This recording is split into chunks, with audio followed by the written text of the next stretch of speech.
It is 6 a.m. in the Mile High City. Good morning, Denver, Colorado. You've tuned into the Jeff and Bill Show on 710 KNUS. I'm your co-host, Jeff Hunt, along with Bill Thorpe, bringing you the freshest insights and hottest takes from the right, left, and center. Congratulations. You just woke up in the greatest country in history. And we're gearing up for a whole nother morning of engaging discussions, critical analysis, but most importantly, your calls and texts, because this is where Denver's voice is heard loud and clear. So grab a cup of coffee, Denver, and let's dive into the issues that matter most to you right here, right now. Phone lines are open, 303-696-1971, or text us on the Dan Caplis Law text line at 720-819-5115. A whole lot to cover today. Erin Real, national correspondent for NBC News Radio, will be joining us. Who does corporate America want to win in 2024? American companies are keeping a close eye on the 2024 presidential race. That's because the two candidates have drastically different agendas that will impact their bottom lines. Does the corporate world prefer one over the other? This is very interesting. CNBC also diving into this. What are the stakes for businesses and different businesses, everything from healthcare to airlines? We're going to be talking in the 6 o'clock hour. 7 o'clock hour, Rory O'Neill from NBC will be joining us as well. New study, young people continue to flee big cities even after the pandemic fades. Why are they now powering the growth in small towns and rural areas? Young people getting out of D-Town. Mike Johnston, pay attention. Rory O'Neill will be joining us. Dr. Tom Perille, president of Democrats for Life of America here in Colorado, is going to join us to talk about Amendment 79 in the 8 o'clock hour. And then black voters drifting from Democrats. I don't know if you saw this big tweet yesterday from Kamala Harris. It seems like Kamala Harris's campaign is in panic mode over the fact that African-American men aren't that excited about Kamala. So we'll be talking about that throughout the show today. So a whole lot to cover. But first, news and commentary with Blake Olson. Good morning, Blake. Hey, good morning, Jeff. Man, it sounds like a great show ahead. Can't wait to hear it. Anytime Erin Real is on, those are great interviews when you and Billy talk to her. So she's a lot of fun, man. She is, man. She's got great information. It looks like one of the Hunts is in the studio this morning. Can you see him? Hey, is that the linebacker? I don't know. That's a different one. That's Steven. He's the basketball player. Oh, okay. Hey, What's up, Steven? Love it. He's on fall break, and my kids are cool enough that they're like, Dad, I want to go to work with you in the morning. That is rather awesome. than they're not quite teenagers yet. That is good. So did he bring the donuts or, He did pack a little snack pack this morning. All right. I love it, man. Well, great to see him. 41 and clear in Denver, expecting a high of 77 today. The 7-10 5-day forecast is coming up. Our top story, Vem Miller, the man who was arrested outside former President Trump's rally in Coachella over the weekend in California, says he's planning to sue the Riverside County, California Sheriff's Department for defamation. Sheriff Chad Bianco said his deputies probably prevented a third assassination attempt, but Miller disagrees with that. I saw a few interviews with him, and he's calling for a full investigation into Bianco's accusations. After listening to an interview, this is a conservative who was going out of his way to respect officers at the rally, and then evidently it sounds like a deputy who may have been on the lefty side got a little excited over him, and it snowballed into something that was actually nothing. So you just never know. I was going to ask, because this could go one of two ways. Blake, one is the guy's just a Looney Tunes, and you run into them every once in a while in life. And and he actually did want to harm the president, or it's kind of like that golf situation. We were reporting on that as it was happening, where the guy shows up and the cop flies off the handle and all that stuff. Yeah. Well, first of all, this guy, Vem Miller, has a track record that a lot of people respect him. He's a conservative. He's done a lot of production. I guess he's a director, and a lot of people speak highly of him. He knows the Trumps. He's met all of them. He's been around them closely, and he's definitely a conservative. So it sounds like now this Bianco is a sheriff who he's one of these guys who kneeled to the BLM back 4 years ago. He was one of those guys who got on his knees and said, "Listen, I apologize for everything I've done." So he has a track record as well. A lot of people believe that he was just trying to elevate himself politically. Bianco was. And there was a deputy who may have got out of control, who's not a big MAGA guy, and knew that Miller, where he leaned. So listening to the interview, I came away with it saying, you know what, this guy was not trying to assassinate the president. So you just never know. Did he have a weapon on him? He did. However, he had him in his car, and like many people have pointed out, if you're in a place like Texas or a lot of places at a Trump rally, there are numerous weapons in people's cars. It wasn't on his body. He wasn't trying to get in with So he approached them, the police. He said, "Hey, I just want you to know I have 2 weapons in my trunk or in the back. I'm not, I just wanted you to know that. I do that as a courtesy." The IDs are what confused me when supposedly he had IDs from 3 or 4 different people. Well, that's not true at all. He had 2 passports, a Canadian passport and a U.S. passport. I guess he lived in Canada at one time. So that was not true. I think there was a story that I read that said there was a $5,000 bond or bail or whatever. That was not true at all. Once they found out, the Secret Service found out it was probably a deputy who went, kind of loony on this one. It sounds like they were like, "Okay, we're done. You can go." They just let him go. So, so I it was an overreaction somewhere. So wow, yeah. And so it sounds like he has quite a case here with it does defamation, right? Yeah, right. So we'll keep an eye on that. I mean, I enjoyed listening to him actually. I'm like, oh, wait a minute. Now I get what. So he was just out of respect. He was approaching the police and say, "Hey, look, guys, I have weapons. I'm carrying legal in the vehicle." And like he said, in Texas, is probably every other car had weapons in them at a Trump rally, whatever. So anyway, so it'll be interesting to follow and listen to him. Hey, if it's Tuesday, it must be time for more presidential candidate interviews. Former President Trump is taking part today in a Bloomberg News interview co-hosted by the Economic Club of Chicago. Kamala Khan will be on the radio today with The Breakfast Club host Charlemagne the God. That's what he calls himself, the God. Charlemagne the God.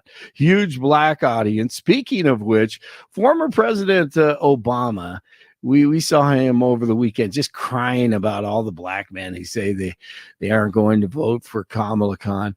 And this guy is awesome. One of the thousands on social media who just destroys Barry Soetoro or Sotero, whatever his name is. It was not true. What local Republican said that? Now the people of Florida are dealing with another devastating storm. And I want you to watch what happens over the next few days. Just like the last time. You're going to have leaders who try to help, and then you have a guy who will just lie about it to score political points. And it's so funny. Here's the thing. It is so funny how Barack is sitting up here saying that Donald Trump tell nothing but lies. What about all the lies Kamala Harris done told? What about all those lies she done told? She said back in 2019, I wasn't going to ban fracking. I didn't ban fracking. And she literally said she wanted to ban fracking, and she was. This woman had told so many lies, but yet this man running his mouth about Donald Trump telling lies.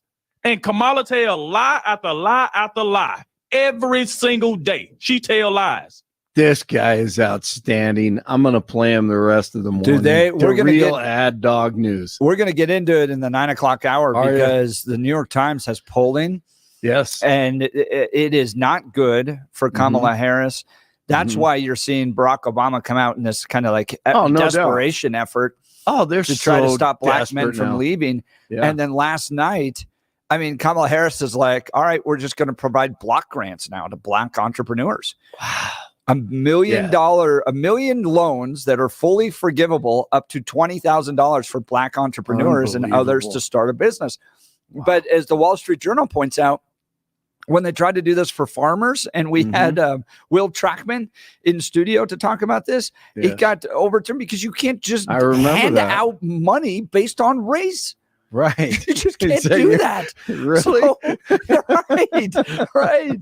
So, I mean, they are like, it is not good desperate. if you are 3 weeks out, because we are today, 3 weeks out from the presidential election, and you are desperately trying to keep Black voters in the Democrat Party. Yep. And it's reeling quickly. Speaking of that, Jeff, she was on with Roland Martin, and she is reverting back to her old ways, the space cadet. There's this whole, I talked with somebody once who said, if you just look at where the stars are in the sky, don't look at them as just random things. If you just look at them as points, look at the constellation. What does it show you? So you just outlined it, Roland.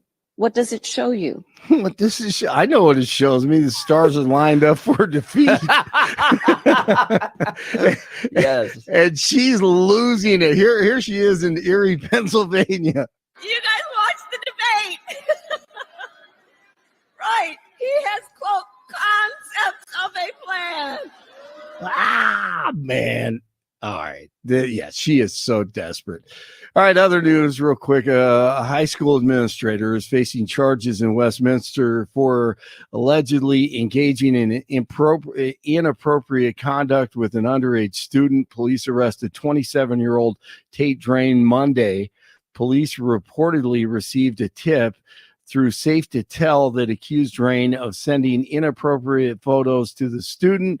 Drain has been dean of students at Mountain Range High School since the beginning of August. He's worked for Adams 12 school district since 2018. And the Aurora City Council will soon have to select a new mayor pro tem. Council member Dustin Zavanek announced that he will be stepping down for the council from the council at the end of this month. Zavanek said that he regrets he won't serve his entire 4-year term, but added that the decision is what is best for his family. At this time, the council will appoint someone to fill the rest of Zavanek's term, which ends next year. News brought to you by Lair Fireplace and Patio, Denver's premier source for everything fireplace, patio, and grills. Locally owned and operated since 1954, online at lairfireplacepatio.com. 39 in Parker, 38 in Arvada, 41 in Denver. Jeff and Billy continue. Here they go. They're kicking off Tuesday morning. Blake Olson, News Talk 710 KNUS. Just a little cooler in Denver today, but sunny, very pleasant, 60s and lower 70s, breezy east to southeast winds, low to mid 40s tonight, breezy, gusty south winds, all the way to the upper 70s Wednesday, mid 70s Thursday through Thursday dry. Cloudied up Friday, could see showers late, mid to upper 60s, a chance of showers, trending colder Friday night and Saturday. Weather sponsored by branchplanning.com. Secure your future retirement with a reliable income stream. Annuities can provide guaranteed payments, giving you peace of mind. Get your complimentary review at branchplanning.com or call 303-219-0088. Meteorologist Don Day in the 710 KNUS Weather Center.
Well, who does corporate America want to win in 2024? Companies are keeping a close eye on the 2024 presidential race.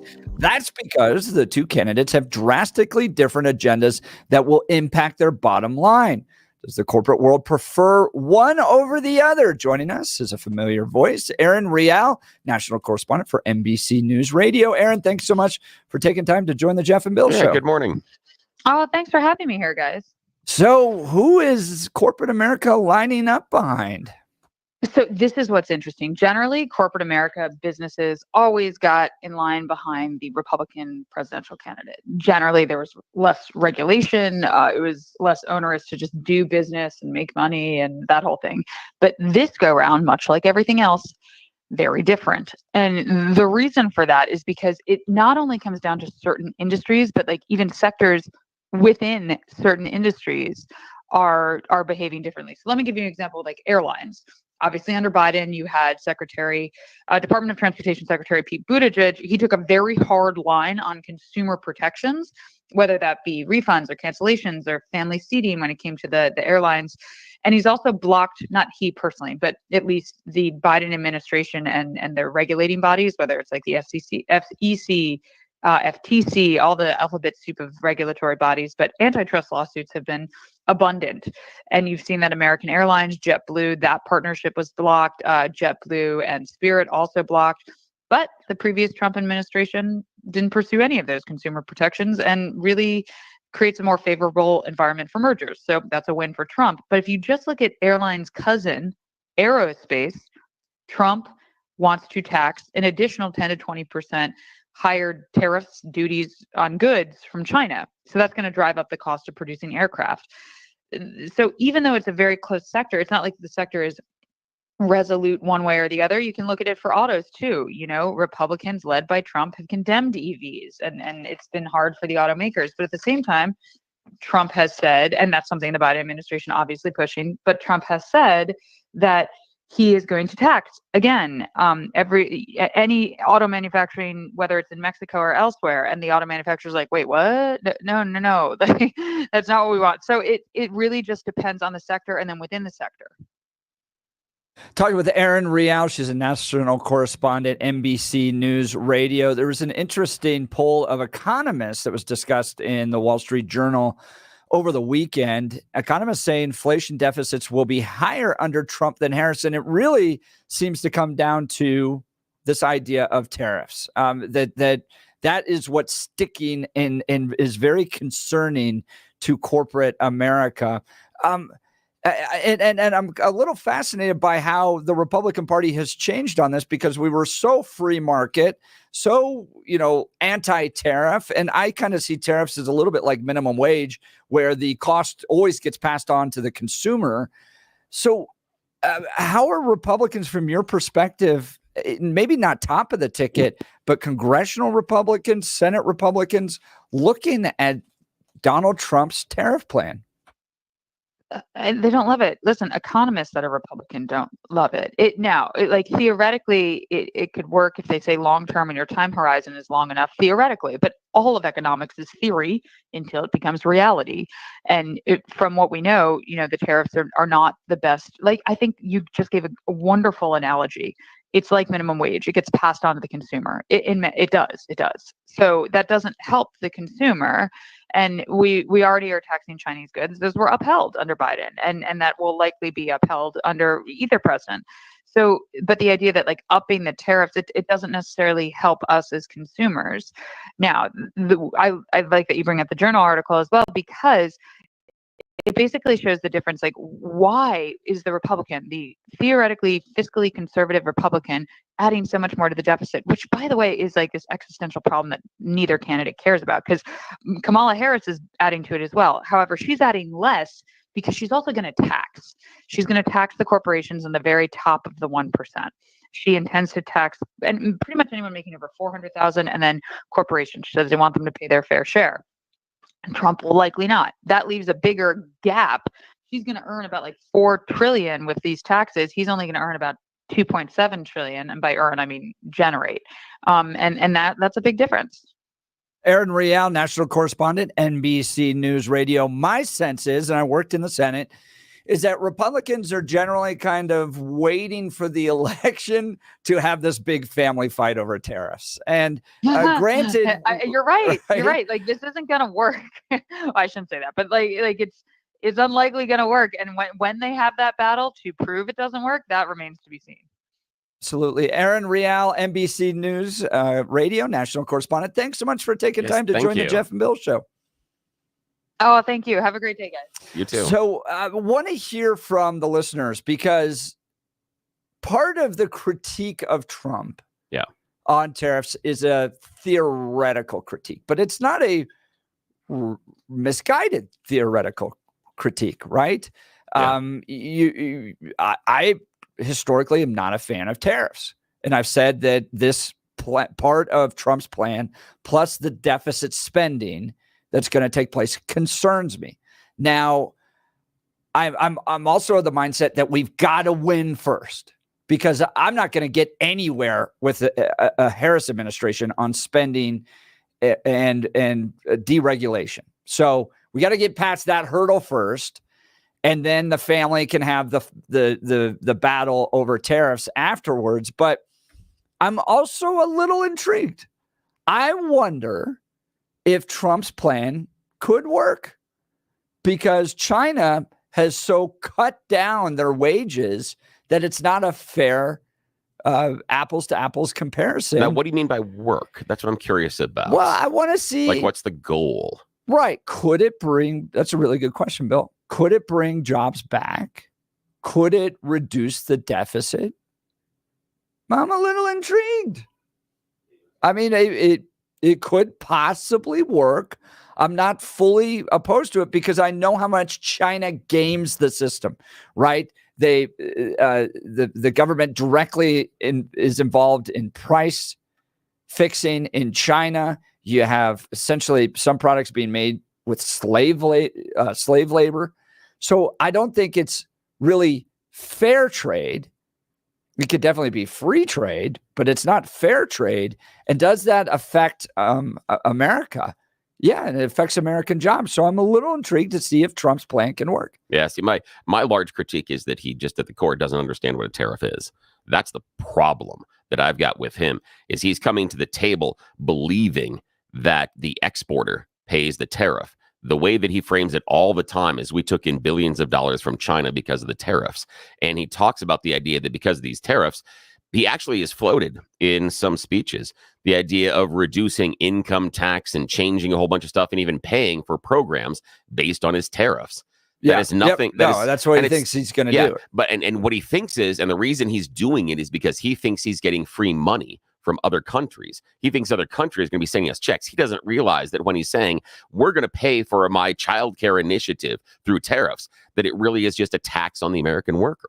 That's what it is. And that's where I put it in the category of the minimum wage, right? Because nothing's ever gotten more affordable after a minimum wage. They always pass it on to the consumer, because most businesses, even restaurant businesses, are getting by with like a 4 or 5% margin.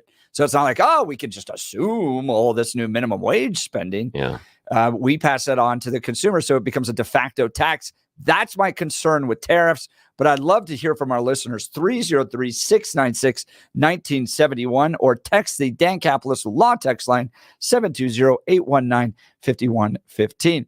Did you know that last year, over 49% of homes listed did not sell with the real estate agent who took the initial listing?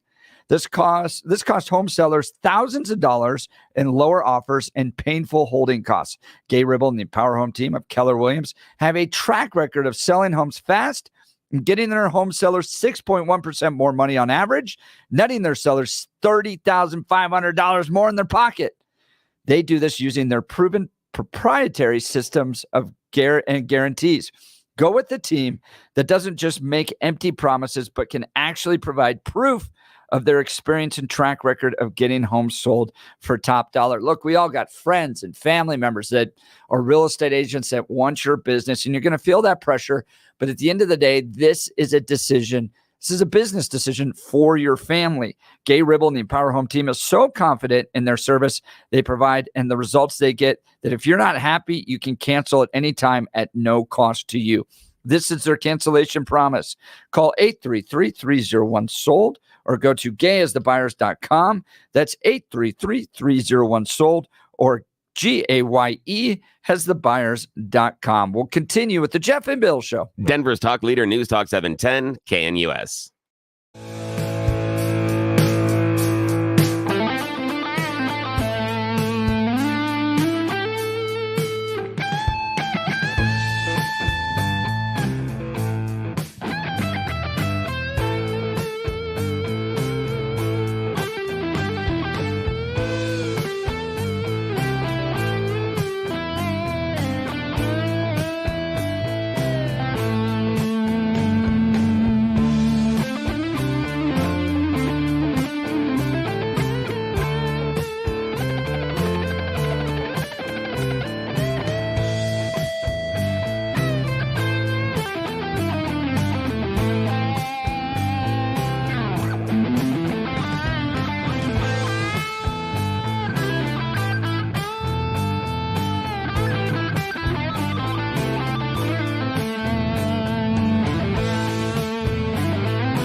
RockyMountainBargains.com, where you'll always pay half price. Why pay retail when you can get what you want at 50% off? Just go to RockyMountainBargains.com and save. Here's this week's featured item. A DeWalt Atomic 20-volt max cordless impact driver kit, valued at $160. Get it now for half price. Get it now at RockyMountainBargains.com for 50% off. RockyMountainBargains.com, where you always pay half price. Restrictions apply. Go to RockyMountainBargains.com for complete details.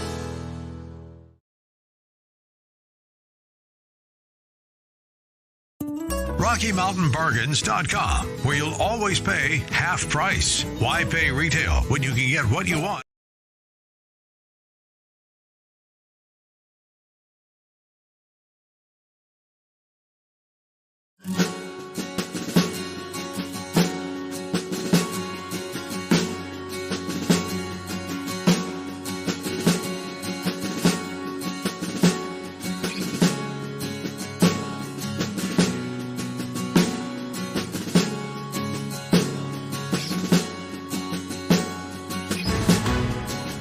At this hour, I'm Christina Aguayo in Dallas, and here are your top stories. Former President Bill Clinton raising some eyebrows after hitting the campaign trail for Kamala Harris and suggesting that Laken Riley would still be alive if the border was properly secured. A young woman who'd been killed by an immigrant. Yeah, well, if they'd all been properly vetted, that probably wouldn't have happened. However, CBP previously said that people crossing the border are vetted. The alleged killer was paroled and released back in 2022 after coming into the country near El Paso, Texas. In addition, Clinton appeared to say that Riley's murder could have been avoided if Congress was able to pass a border bill. The bill failed earlier this year, long after the Venezuelan migrant came into the country and allegedly killed Riley, all happening during the Biden-Harris administration. Texas National Guard troopers encountered a large group of illegal migrants who were on private property in Maverick County, Texas. Of the migrants apprehended, 23 were unaccompanied children, 16 boys and 7 girls. In addition, among the group were 22 special interest migrants from Egypt and Turkey, meaning nearly 24 migrants who have a nexus to terrorism were caught trying to cross into the country via the southern border. Governor Greg Abbott launched Operation Lone Star to combat illegal migrants from crossing into the country and curb the amount of fentanyl being trafficked through the Texas-Mexico border. That's what you need to know at this hour in Dallas. Christina Aguayo, Salem News Channel.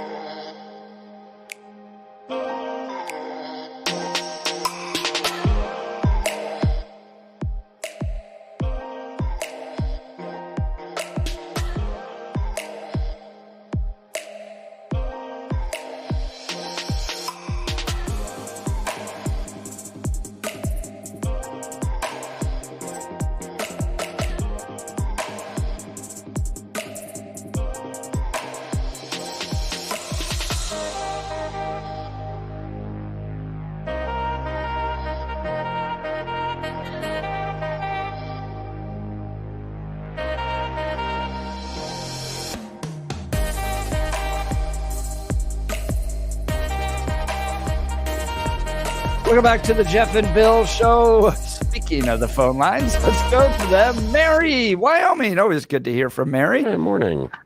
Good morning. It's always great to hear from you folks, too. I struggle with this one on the tariffs. One of the things I struggle with is that America, we and our jobs, we want living wages. Yep.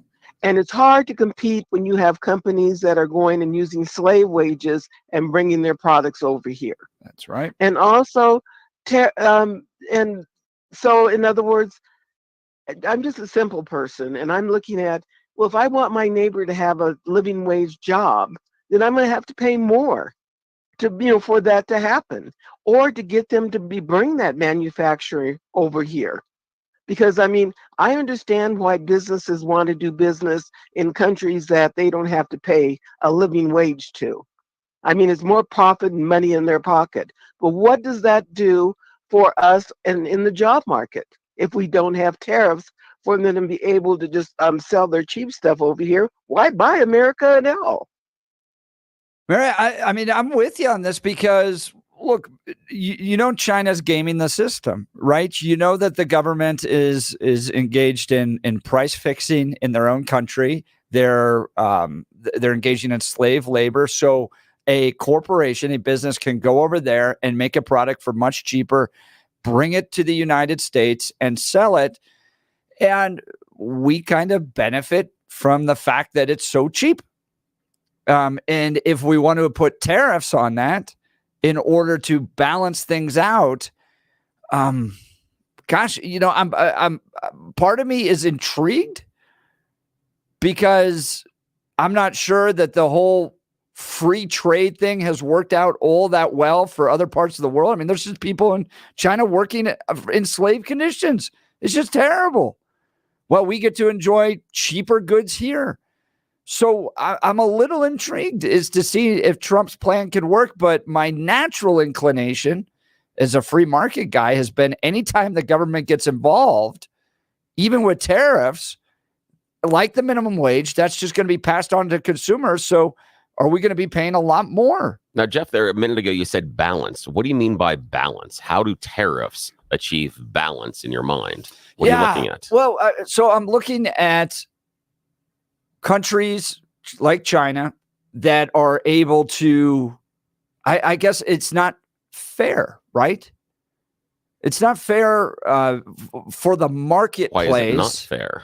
For the marketplace, if you have in one country restrictions that require the cost or the pay, the salaries to be at a certain level, right? So yeah, you could say it's fair, free trade, but you can't say it's fair trade. Well, is fair right? Is fair the goal? Is fairness the goal?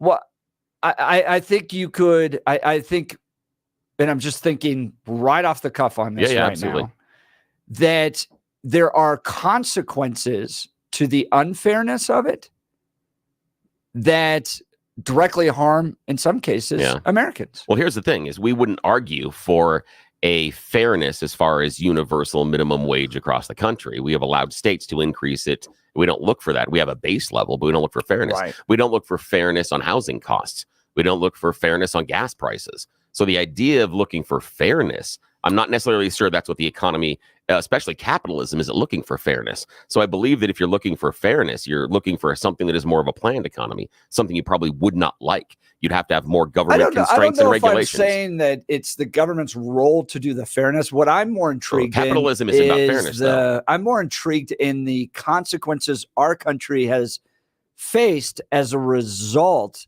of unfair trade practices that have been pushed by countries like China. Well, yeah, and that's a really different thing. But yeah, go ahead, Mary. No, I was going to say, one of the things when Donald Trump came into, and even before he came into office, he immediately started going to saying, and put your businesses, your manufacturer, and if you don't, I'm going to tariff you. For your goods to come over here. He did that, and our job market grew really large. That was one of the things I believe what made us successful. Actually, Mary, if you looked at the economic tariffs, it was a negative. It was a drag on the economy. It hurt our steel industry. It hurt the manufacturing industry. In fact, we had manufacturing plants closing down rather than opening up in many cases. Don't we have them opening under Biden? And Biden didn't he continue those tariff programs? He continued some of those tariff programs, but the other thing that he did is in the Inflation Reduction Act, there's a whole series of tax breaks for starting manufacturing here in the country. That's different than what Trump talks about. Trump talks about tariffs, not the tax breaks to start the companies in manufacturing. That's where Biden's growth in the manufacturing jobs are based on those tax breaks in the Inflation Reduction Act. Here's the problem, Mary, that you have with the tariffs is that it's never the exporter that pays the penalty. They may lose, the sale of the goods, but they don't pay the penalty. And what I mean by that is if we put a 200% tariff on a Chinese car, it is the American consumer that pays that. It's not necessarily a negative for China per se.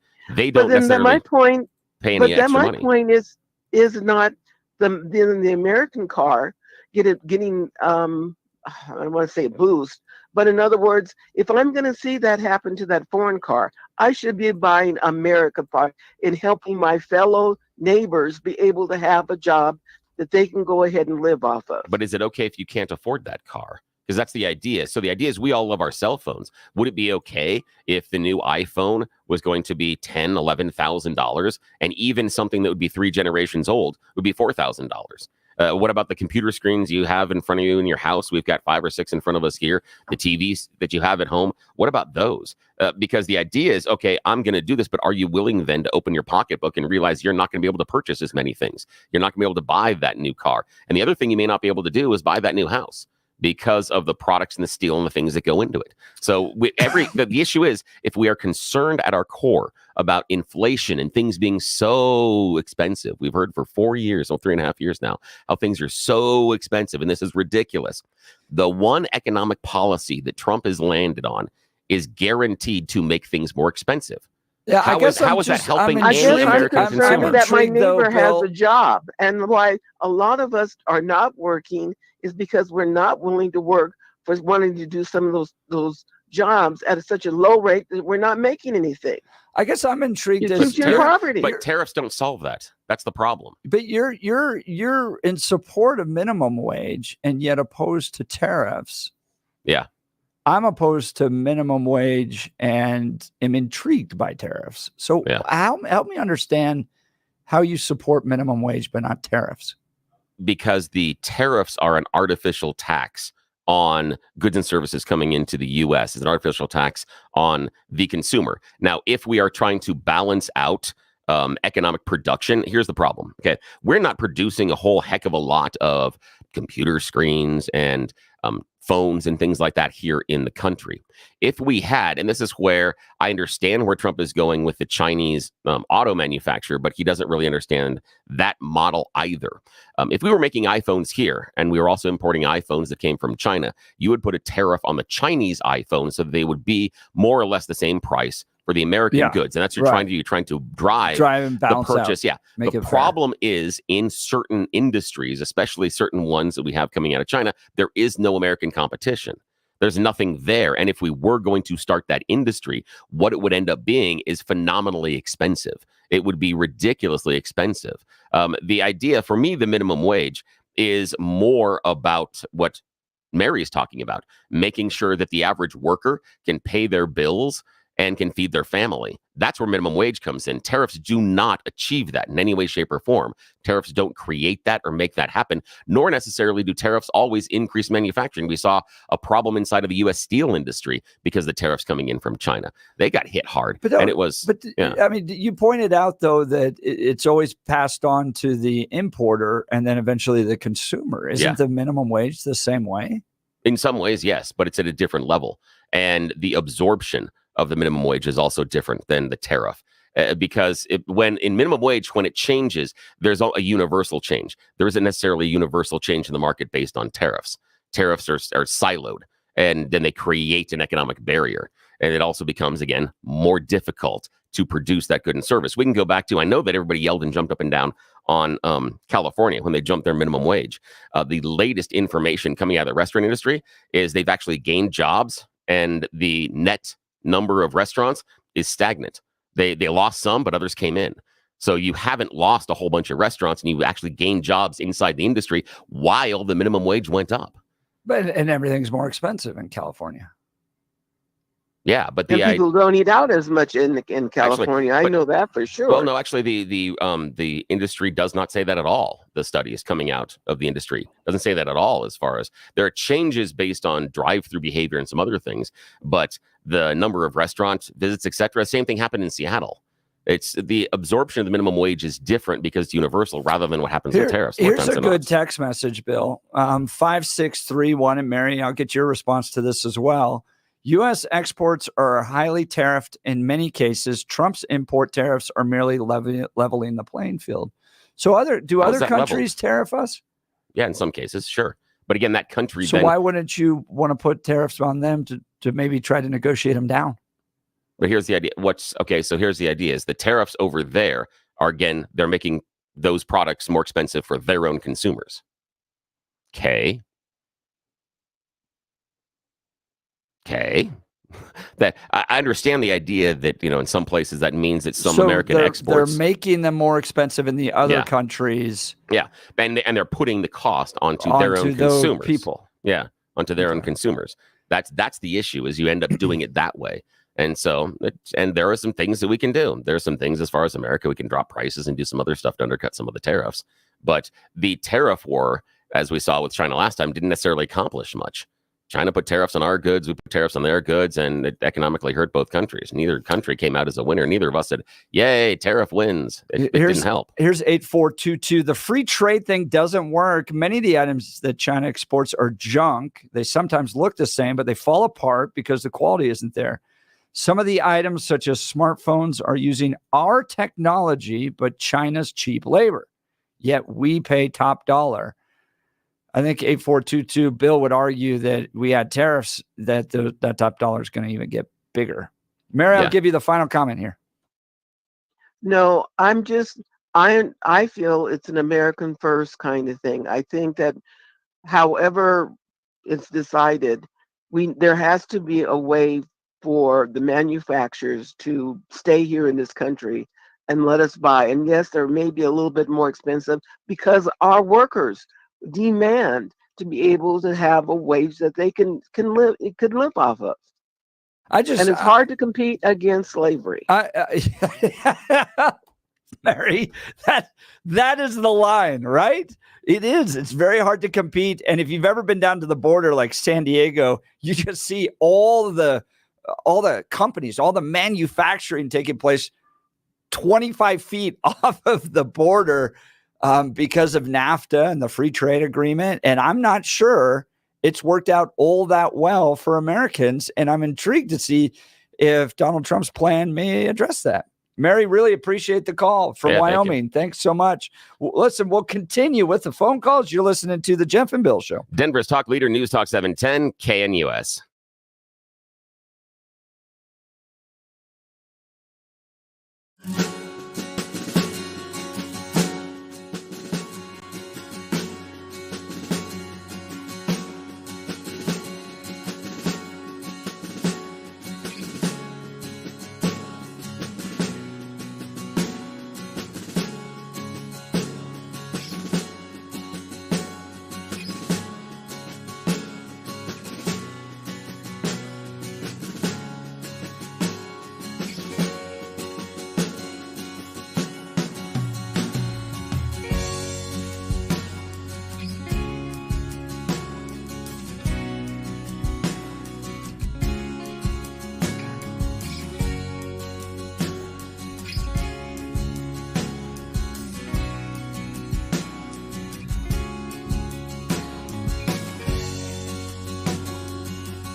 Welcome back to the Jeff and Bill Show. We'll continue with the phone calls here. Look, what do you think of Trump's economic plan as it relates to tariffs? We just spoke with Erin Real, national correspondent of NBC News Radio. Who does corporate America want to win in 2024? Traditionally, corporations going with Republicans because of the effort to deregulate and free up those businesses, but a lot of corporations concerned about tariffs. And I'm intrigued by tariffs because in many ways, I put them in the same category as minimum wage. It's an artificial government cost imposition that's then passed on to the consumers because businesses don't make huge margins that they can just assume that. But at the same time, American manufacturing has just tanked. And are there things that the government can do that might spur on American manufacturing, especially when you're competing with slave labor in places like China? So I'm intrigued by it.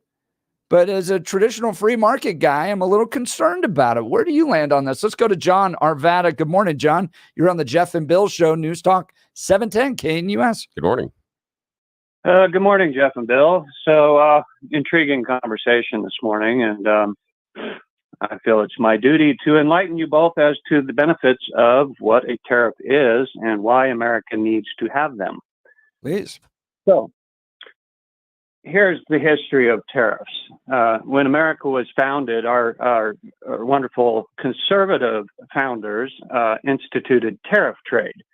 And the way that system worked is citizens would vote for congressmen who would then establish the trade policies that benefited the country. So, Jeff, as a free market guy, I think that you would agree that you would want the trade policy to be as close to the citizen as possible. So that's how it originally was. It continued as that from 1776 till about 1955, and along comes FDR, a socialist, a Democrat socialist, okay?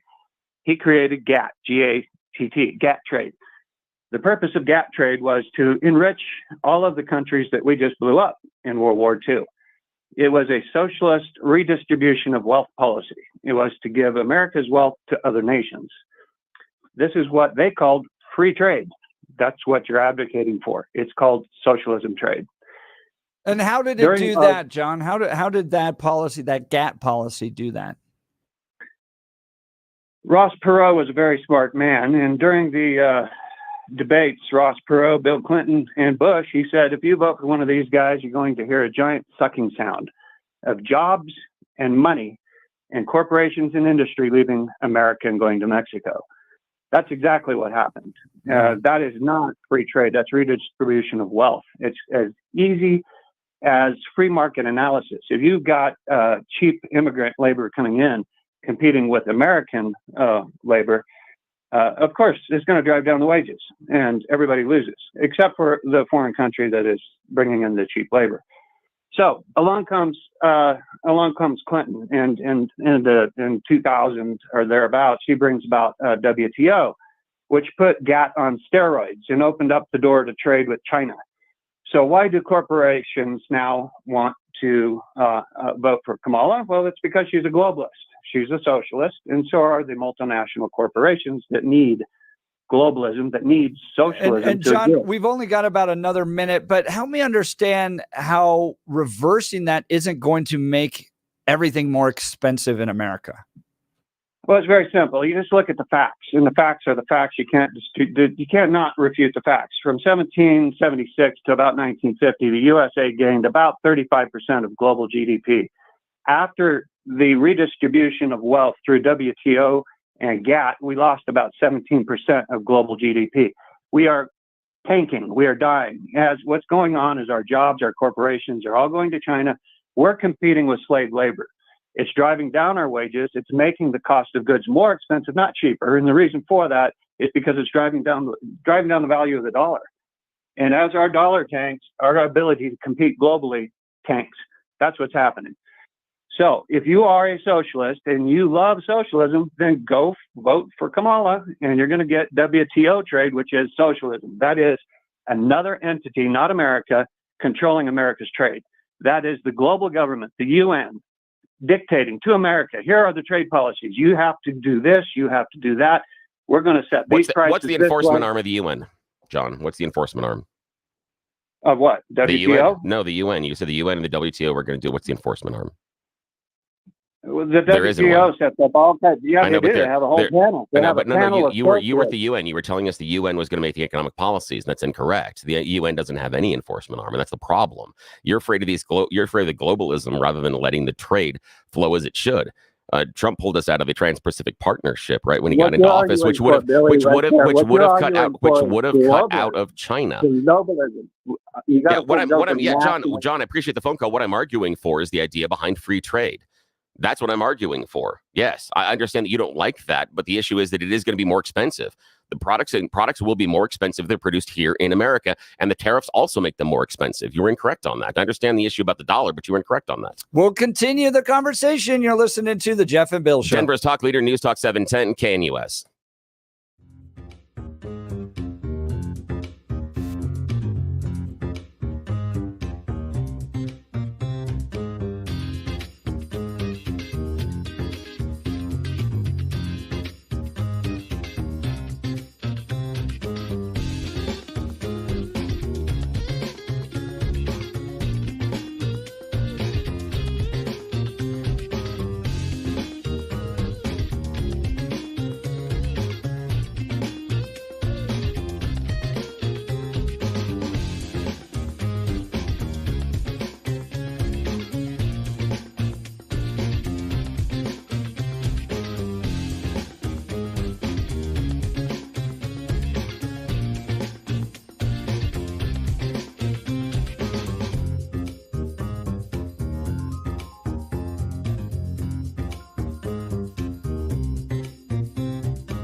It is 7 a.m. in the Mile High City. Good morning, Denver, Colorado. You've tuned into the Jeff and Bill Show on 710 KNUS. I'm your co-host, Jeff Hunt, along with Bill Thorpe, bringing you the freshest insights and hottest takes from the right, left, and center. Congratulations. You just woke up in the greatest country in history, and we're gearing up for a whole nother hour of engaging discussions, critical analysis, most importantly, your calls and texts, because this is where Denver's voice is heard loud and clear. So grab a cup of coffee, Denver. Let's dive into the issues that matter most to you right here, right now. Great conversation on tariffs and free trade and fair trade.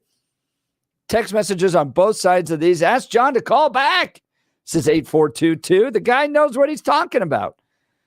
7586. Bill is more of an economist than DJT. So we are on both sides of that issue. We'll continue with Frank here in just a second. Let's check in first on news and commentary with Blake Olson. Good morning, Blake. Good morning, Jeff and Billy. Love the conversation. Great stuff. 41 and clear in Denver. Expecting a high of 77 today. The 7-10 5-day forecast coming up. Our top story, a Las Vegas man says he plans to sue the sheriff's department that arrested him for allegedly carrying a loaded firearm and firearms in his vehicle near former President Trump's Southern California rally over the weekend. Vem Miller is accusing the Riverside County Sheriff's Department of defamation after the sheriff said his deputies probably prevented a third assassination attempt on Trump. Miller calls himself a Trump supporter and denies claims that he was there to assassinate DJT. The media reported he had multiple passports. In terms of the passports, I only have passports. One is American, one is Canadian. I was born in Toronto, but grew up in Los Angeles, so I still have my Canadian passport, which kind of comes in handy because I've done a lot of travel. There's places that it's safer to travel with a Canadian passport versus an American passport. He was on with Alex Jones. Kamala Khan will have her first ever interview with Fox News this week. The network announced anchor Brett Baier will interview the Democratic presidential candidate in Pennsylvania. Wow. That is amazing. That shows how desperate she is. The interview is scheduled to air Wednesday and is, former President. That's what I was looking at. Okay, Slick Willie, former president, campaigning for Kamala Khan. Kind of, I guess you could say that. Talking to voters and basically said that Laken Riley would be alive if the southern border wasn't wide open. You had a case in Georgia very long ago, didn't you? They made an ad about a young woman who'd been killed by an immigrant. Yeah, well, if they'd all been properly vetted, that probably wouldn't have happened. But if they're all properly vetted and that doesn't happen, and America is not having enough babies to keep our populations up, so we need immigrants that have been vetted to do work. All right, that's what gosh. Hey, Billy Clinton, Right. not Bill Thorpe, but Billy Clinton. Let me help you with this. Maybe we don't kill all of our own offspring with abortion. It's like the Democrats just break stuff wherever they go, and they can't figure out. They're like, well, we're going to kill off all of our offspring. Then Exactly.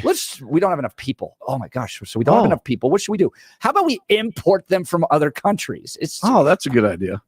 Yeah. Gosh. It's a joke, man. That guy's sick. He was going back and forth there. I don't know why they were laughing in the background, but it sounded like a Baptist church and trying to agree with him. It was hard to read, but no, I agree with you, Jeff. No doubt about it.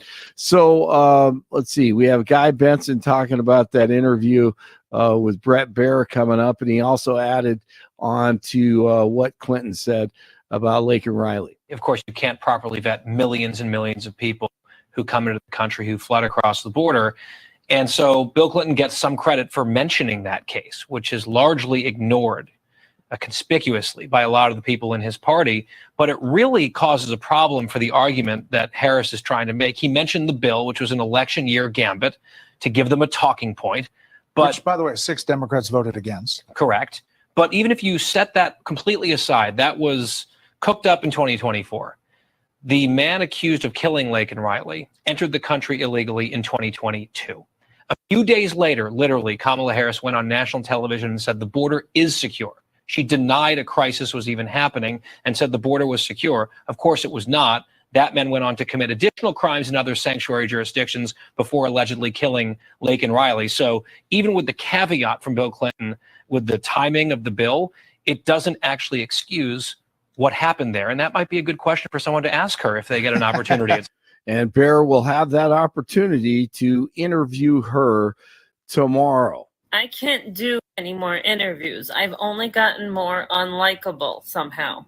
At this point, Hunter Biden has a better chance of winning. All right, that's a. I was going to say, was that Saturday Night Live? Balti. I don't know who this lady is, but it's awesome.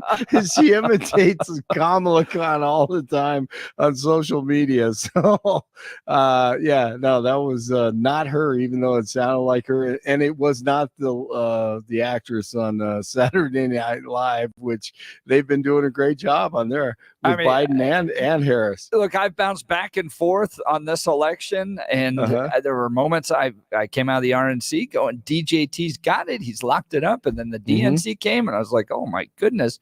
Kamala's going to give him a run for his money, and the polls show she's doing pretty well. At this point, if this trajectory continues, DJT, I think, wins it. I know. Now it looks like a landslide, but I am not going to get confident. I'm not going to get overconfident. It can't be. I don't think it's going to be a landslide. I think it'll be close because it's not. He's not up against her.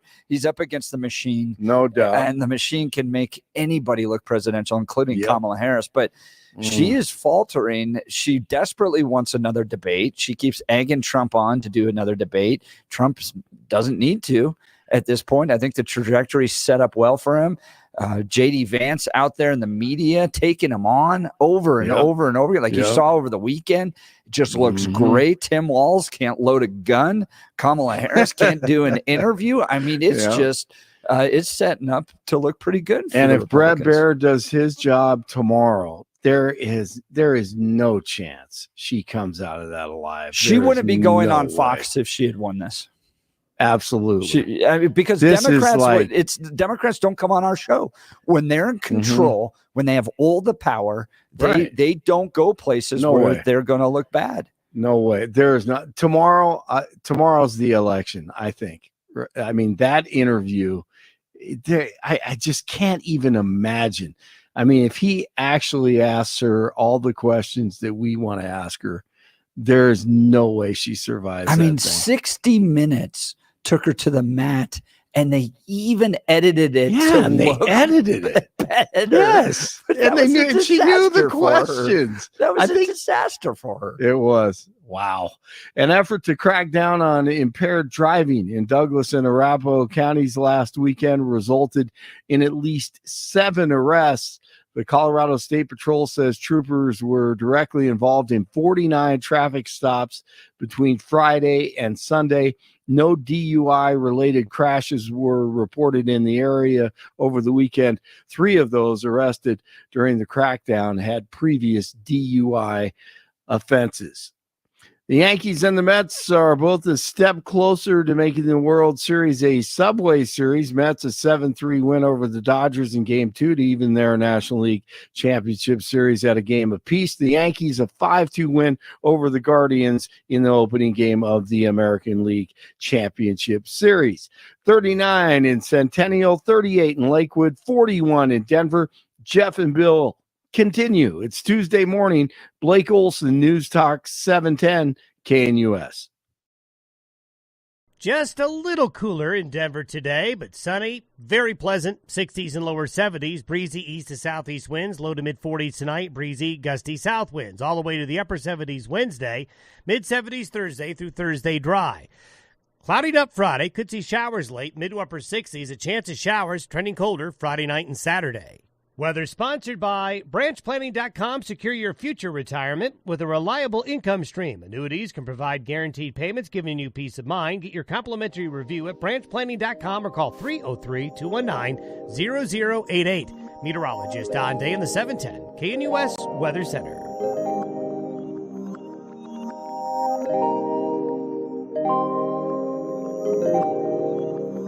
All right, we got lots of calls coming in on this tariff discussion.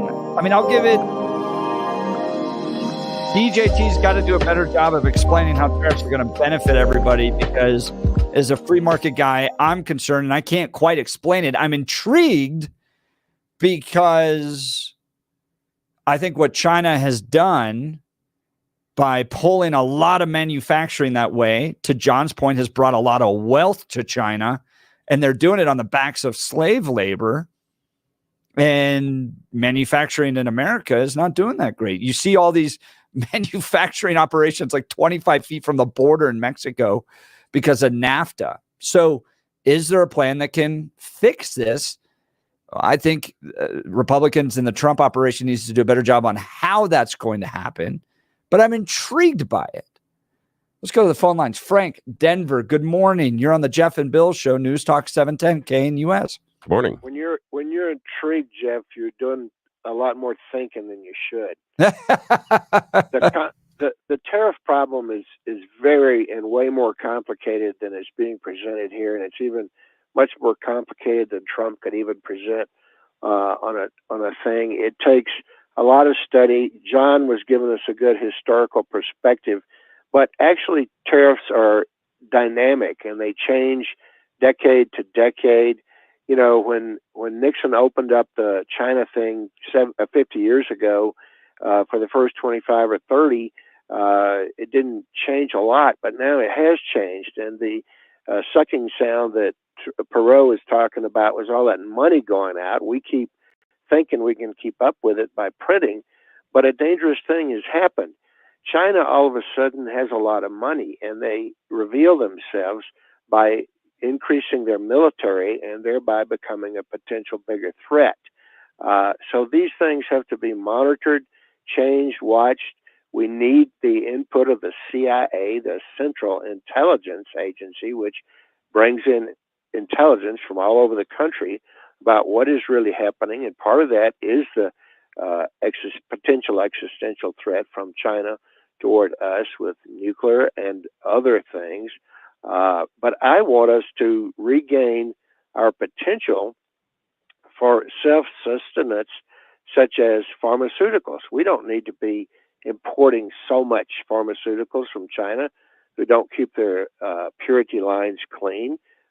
We make a lot of junk, but would you rather pay $5 for a trash can at Walmart that lasts a few years versus $10 for an American-made one that lasts 20 or 30 years? Yeah, Frank, I want to ask Bill this question. So now Frank and John, the previous caller, brought up this idea of the giant sucking sound as jobs, as manufacturing goes to Mexico, NAFTA, all that stuff. I mean, help me understand your perspective on maybe the benefits of manufacturing taking place in Mexico and China versus the United States. Competition. And this is the weird part Do you think it's fair competition? Yeah, as long as there are certain rules and regulations in there, yes, it is fair competition. Because again, you're looking for equity, not fairness. You're looking for the wages here to be the same the wages in America or in Mexico. And that's not really what we're looking at. And that's kind of the argument that people are having here about it. And this is the weird part is, and I understand that this is I'm going to try to break through a couple of language barriers at this point. And what I'm talking about that being, everybody's afraid of the idea of globalism. Everybody thinks that's a big, spooky, scary word, when in fact, that's nothing more than implementing many capitalist rules globally. It's just expanding the idea of the marketplace, that if certain areas have an advantage, a strategic advantage of competition to make things certain places, that they can make it cheaper or better, they should have that advantage. Just like you don't force Colorado to make everything that Colorado consumers use. We take that from other states. Same thing happens with globalization. Now, there should be some barriers. Some of the things that the American market, in my opinion, did wrong is handing some of the technology to places like China because of their rules. Do you think we handed it to them? Yes, Do you absolutely. think they stole it? No, we handed it to them. We absolutely did. And you know why we handed it to them? Because we went over there and we built the iPhone factories and we allowed them to build the chips and the electronics. And we gave them that information. Because what happens is when you open a business in China, you also have to open up the code and everything and how it's manufactured. That's why you get so many knockoffs. We were very stupid as far as what we manufactured inside of China instead of going to other places. That's why our superconductor chips are in Taiwan. That's part of the reason they're in Hong Kong, because of that issue. That's part of why that exists. Here, I've got to talk to the phone real quick, though. I still, I'm looking at the state of our economy, though, and going, well, I'm not sure this globalism has all benefited us as much as we want. We're $35 trillion in debt. Manufacturing has left America for other countries. But Frank, I really appreciate the call. We're going to continue this conversation. But joining us now is Rory O'Neill, national correspondent of NBC News Radio. Speaking of fleeing, manufacturing companies might be fleeing America, but young people continue to flee big cities, even after the pandemic has faded. Why are they now powering the growth in small towns and rural areas? Rory, thanks so much for joining the Jeff and Bill Show. Good morning. Good morning. Happy Tuesday. Great to have you on. So why are young people continuing to flee big cities, even after the pandemic has faded? Well, and let's also define things, right? So they're looking at this research from the University of Virginia using Census Bureau data, and they're describing young people as 25 to 44. I think that's pretty significant. I'm not a young person. Wow. I wish I was that young. But no, I'm not. And I follow that. Yeah, the Gen Zer, the 18 to 25-year-old, they're still doing the big city thing, after they get out of college or high school. They do still tend to flock to the big city. But that important demographic, 25 to 44, they're the ones who are heading to rural areas and small towns in big numbers. We saw this actually start, according to this research, back in 2017. The pandemic made it much faster, but we thought that they would start to return after the pandemic went away, but they're not. In fact, those numbers are accelerating with that demographic getting out of the big city. Well, how much does crime deal with this? Because in Denver, it seems like we get a headline almost every day. This business is now closing. This Walgreens is now closing. And I know there's arguments over the crime statistics in that. But a lot of the folks in my cycle, and I guess I would be in that age group, being 42, are just going, it's not worth going there. I'd rather hang out in the suburbs, or in our case, we've moved out to rural Colorado. How much does crime play into it, do you think? It's one of the factors that they list here. They didn't rank them as to which is which is which. Well, actually, they did. Affordability was top of the list, I should say, that they looked at the money part of it. And a lot of people started moving when the prices just got to be unreasonable. And then when we had the pandemic, this whole idea of working from home became much more normalized and routine. So that also opened up a lot more opportunities for people to make the move. And you said crime is on the list, schools is on the list, a better setting to raise children is in there, and buying your own home versus renting is another factor in all this. So all these different things that we tend to see, I think we tend to see this anyway, but it just has been accelerated in this demographic. And I think that's what the pandemic has done overall. It just things that were changing, but just sped them along. That's interesting. Talking with Rory O'Neill, he's a national correspondent with NBC News Radio. Look, when I was young, I moved to Washington, D.C., enjoyed it, loved it, all the different restaurants, working, 12 hours a day, pouring yourself into your career when you're 23, 24, 25. I think that's such a fun season. And I think there's this natural transition that people go through. When we were 32, 33, 34, we didn't want to work 12 hours a day anymore. We had 3-4 kids by that point. We had soccer and all the kids' activities. And so at a certain point, we're like, well, let's move back to Colorado. We lived in the suburbs. We enjoyed it. It was peaceful. We had the kids preschool. And then once our kids reached the point of kind of middle school, high school, we wanted more space. So then we went to rural Colorado where, our kids aren't having to climb over fences to retrieve baseballs they hit, that type of thing. I feel like there's kind of a natural progression that Americans go through from city to suburbs to maybe rural. Is that what's happening here, but just at a different rate? Oh, that's natural for you, I guess, right? But for a lot of other households want to be around busy art museums and bustling cities and things like that. And they like the draw of a downtown area and what it can offer. But I think that the reality now allows this freedom for people to choose more than ever before. Well, if they do want to have that more rural lifestyle like you just laid out, they can still have the job working in finance, but then just work remotely, which was something that wasn't really available to them without some exhausting commute every day. So I think it does allow them a lot more options now, the way that technology has changed things up. And this whole idea of working from home isn't so bizarre anymore. Rory O'Neill, NBC National News Correspondent, joining Jeff and Bill live. All right, Rory, I want to ask you about the push by many companies to get their employees back into the office. How does this trend that seems to be emerging against the remote work going to harm this fleeing of the city? If I have this great finance job and I can go find better housing and affordability in a smaller rural community, but now my company is telling me I got to be back in that office 5 days a week, is that going to be a stop to this kind of trend? Well, it may well, or you develop it so that you say, well, I'm going to work for a company that will let me work remotely, right?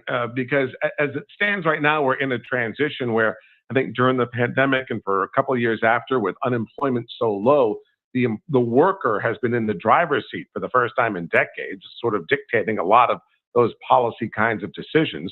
But now that it seems the pendulum is swinging back, maybe unemployment ticking up a little bit, maybe the boss is back in charge here, so maybe they can be more insistent. But this is the lifestyle exchanges and changes that families will have to go through and ask themselves: do we want to go back? Do you want to go back to a suburb and back to the rat race and a regular commute, or now that we've made it out here, do we want to stay? And that's going to have to be answered for each family. Rory O'Neill, national correspondent for NBC News Radio. Last question. You talked about housing costs. Are you seeing cities make any effort to bring in, I don't want to say necessarily affordable housing, but more apartment living, those types of building options? Yeah, well, multifamily housing has been booming nationally, especially across the South. So multifamily construction has been surging. Really, the growth opportunity that we've seen in the real estate market since we saw that spike in mortgage rates. But that really is driving most of the real estate growth is multifamily. And again, it's spread across the big cities of the South more than anywhere else. But a lot of families don't want that choice. They see yours as the preferred option. If I can get somewhere rural and not worry about the backyard fence and just let the kids run out and play. But I think as the population is aging as well, that's something else that's being taken into consideration. Not that they necessarily want to have old people living in big cities, but that you have to have housing that reflects the needs of a more elderly population. Elevators or more single story or closer to medical facilities and things like that. I think that's something that is a much more that's an issue that it has to be addressed more immediately, I think, than others. Rory O'Neill, national correspondent, NBC News Radio. Thanks so much for taking time to join the Jeff and Bill Show. Yes, thank you.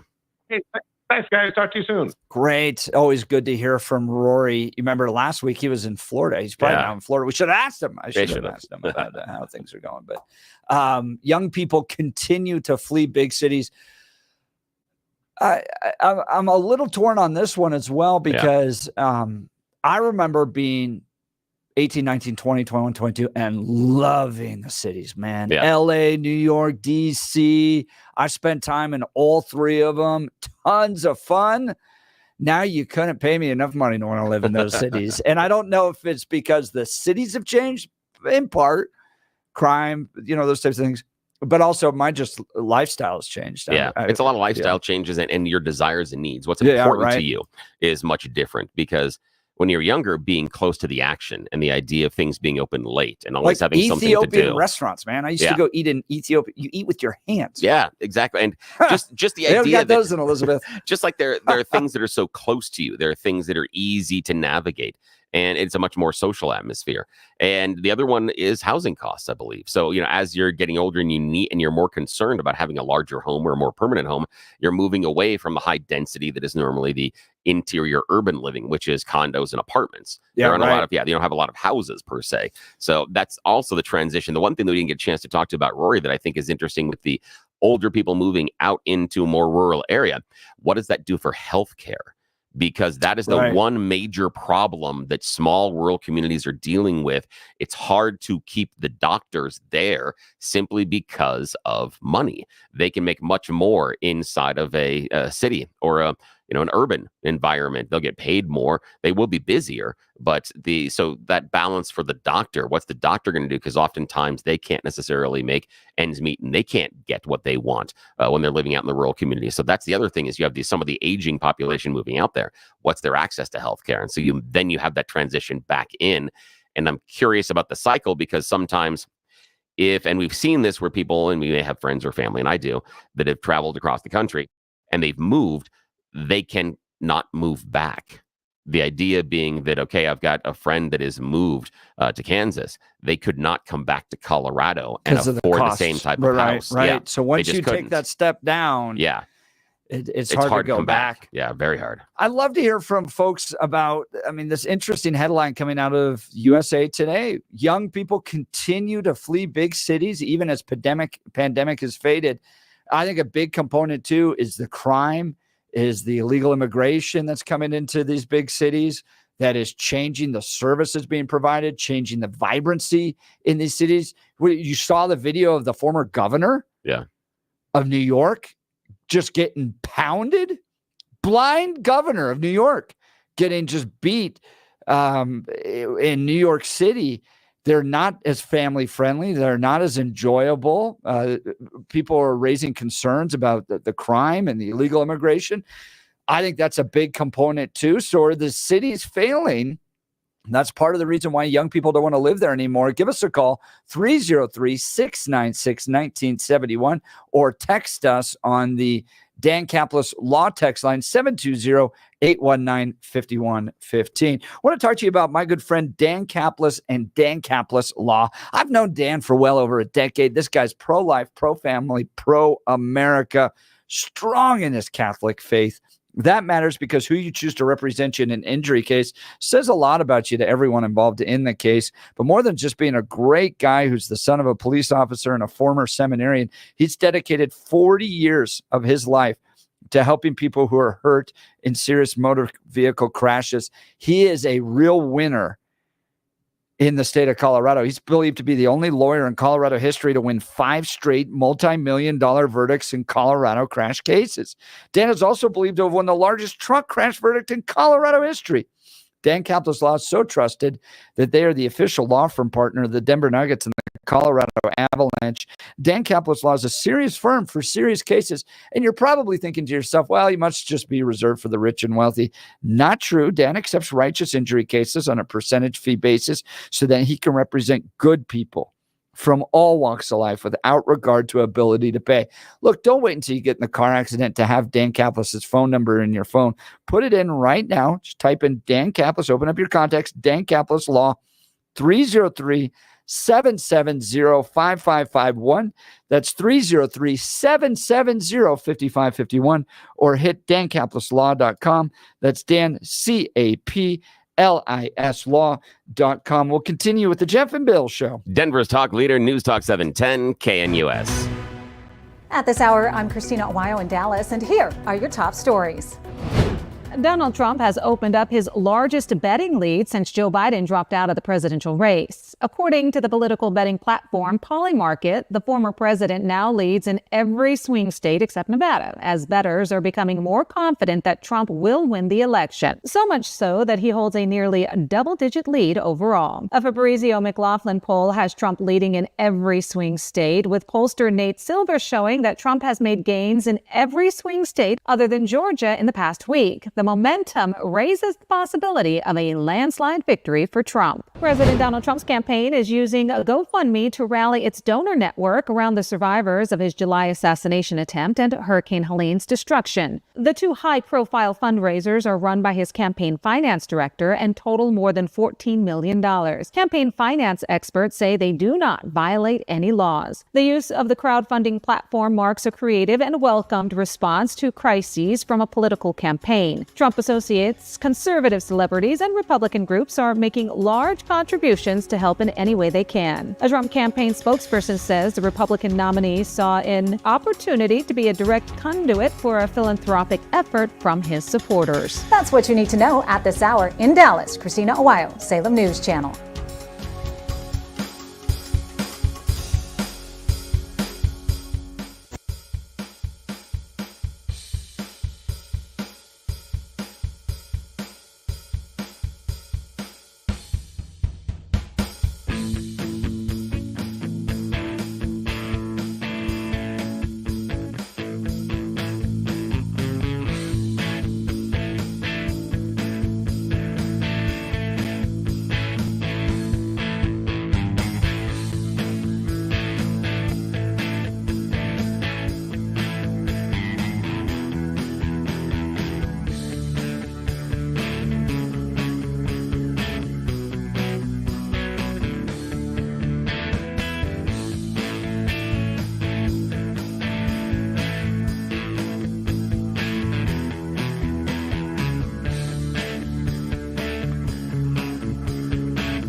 Welcome back to the Jeff and Bill Show. We're continuing our conversation about tariffs, about the economy, who's got a better plan. Interesting text message came in about tariffs and broader policy applications and implications. This is from 8548. Tariffs can be focused on types of goods or specific countries. I guess here's a question I have for you, Bill. I think we both agree that China would be an enemy of the United States, right? I mean, not would be, is right. Is just like Russia is, but it goes up to them too, huh? And how? I feel like our trade policy has taken a tremendous amount of wealth to China, hasn't it? Yeah, which would be weird. And I would say, yeah, and it has. And that was why I was vehemently against Donald Trump pulling out of the TPP. One of the first things he did. Help me understand that. The TPP was the Trans-Pacific Partnership. It basically wasn't anybody but China trade agreement. It was everybody through the Asian Pacific Rim, Australia, New Zealand, and the U.S. involved as well. And it said, if you have an opportunity to trade with anybody else for this good and service, you choose them instead of China. That's basically the Cliff Notes version of it. And Donald Trump got mad because Obama negotiated it and pulled us out. He got mad about it. It was a temper tantrum by Republicans. A free trade guy. Well, so help me understand how you would support TPP but not tariffs if you're free trade. Because the TPP allows it constrains the bad actor, which is China, and allows free trade, and it even encourages it between other partners. That's the idea. We can admit that inside of free trade, okay with those types of agreements. Here's the thing: is free trade. You're looking for equal trade. You're thinking fair. I'm talking about free trade, meaning goods and services flowing back and forth. You can have some good actors and bad actors, and you can have some. They're just like you're going to have some suppliers and vendors that produce good products and bad products. You'll have some suppliers and vendors that fulfill the needs and don't fulfill the needs. That's fair trade, free trade. That's okay. That happens. And that's what happened. I believe that China, in many ways, is a bad actor. And the TPP was a guardrail against that. It was to encourage free trade against everybody else in the region. But then we yanked ourselves out of that. And it, in some ways, tanked because of it. That was a bad move because it would have harmed China. It would have been an agreement that not only us, but everybody else in the region would try to trade with each other more than trading with China. And that's the thing is, our trade needs could still be fulfilled. When we go to tariffs end up being a cost paid by American consumers. That's the difference, because inside the TPP, we should be able to find goods and services that would still be affordable for the American consumer. But if we put tariffs on the Chinese goods, now those goods and services, those raw materials included, now become more expensive for the American consumer. It wasn't That's just why I'm against it. A lot of the unions were deeply opposed to the TPP. Yeah, and everybody on the Republican side of things. Yeah, because the unions didn't like certain aspects of it because in some countries, some things are going to be able to be produced less expensive. Yes.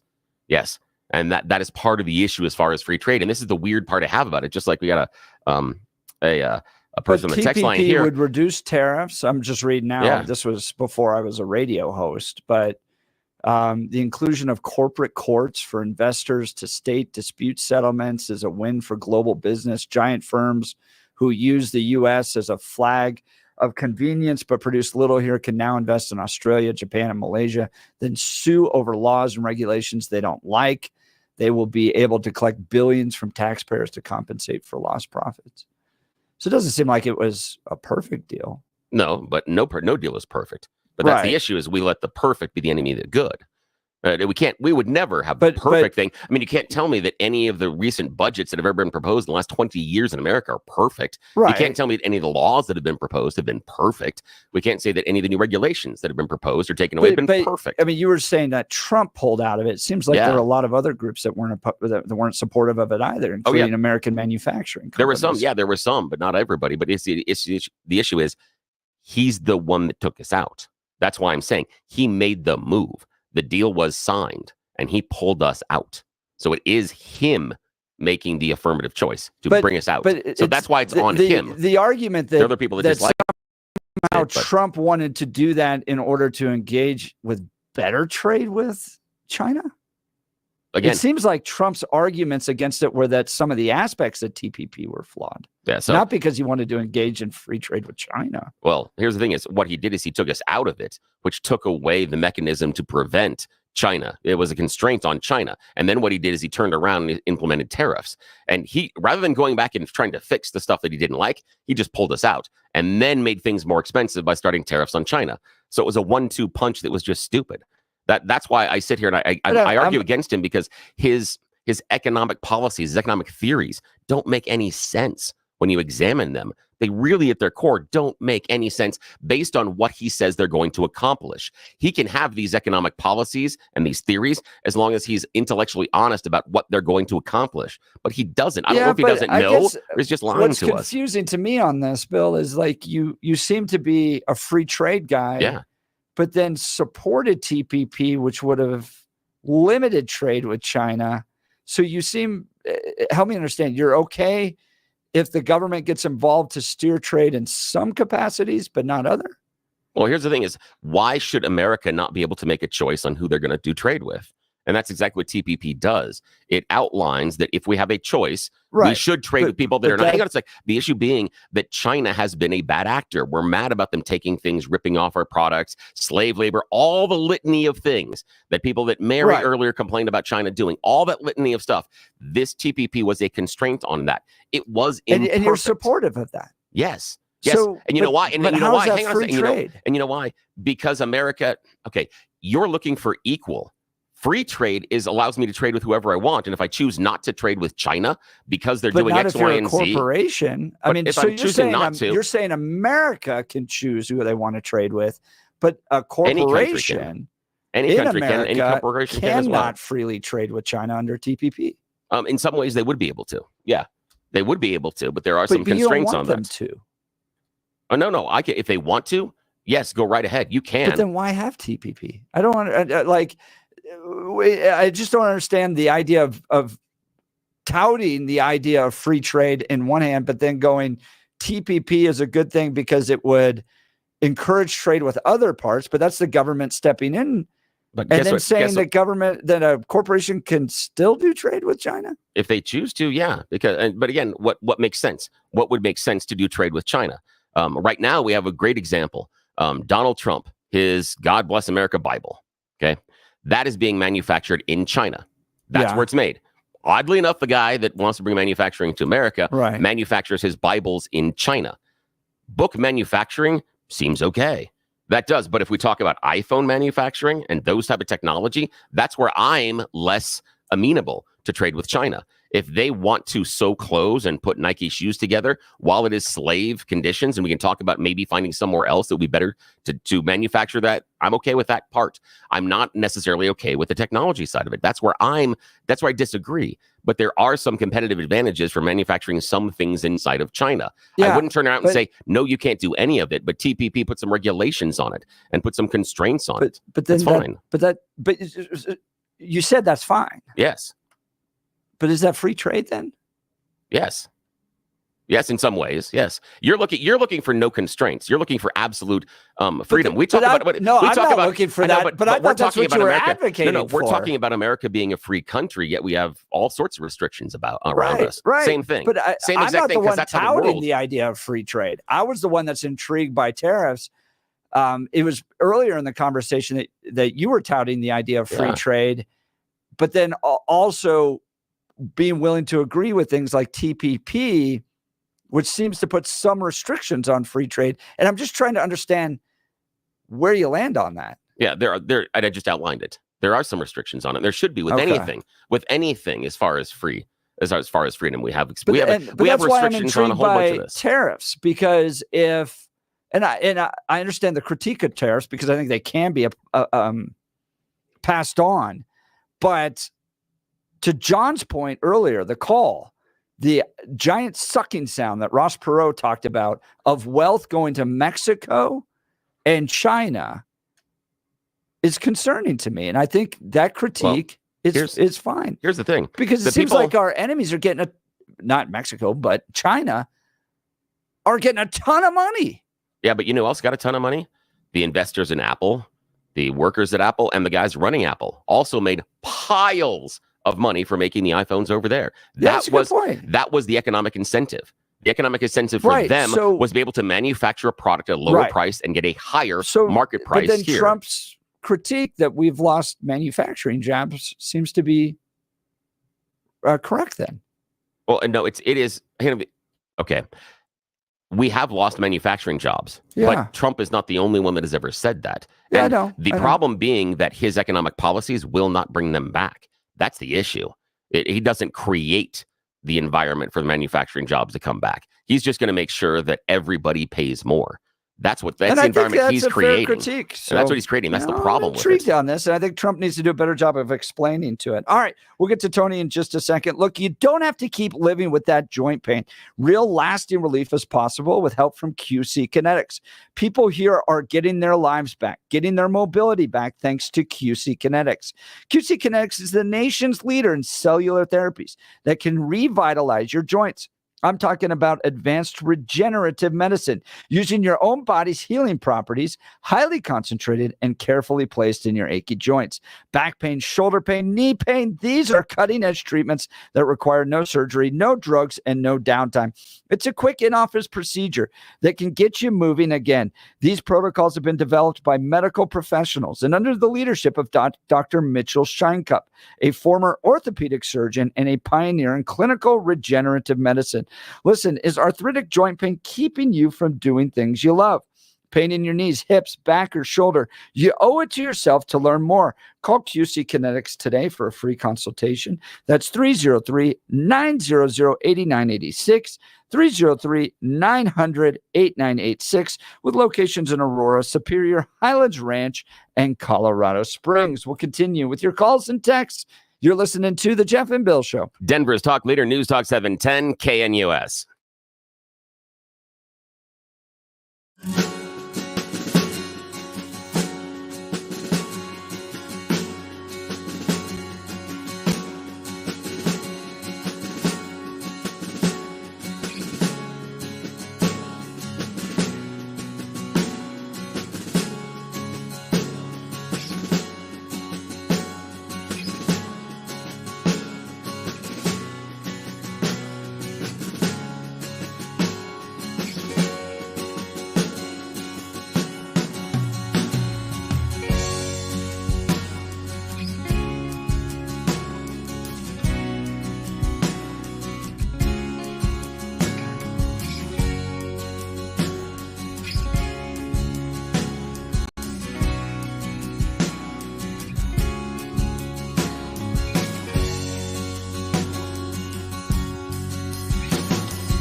any other country part of that agreement.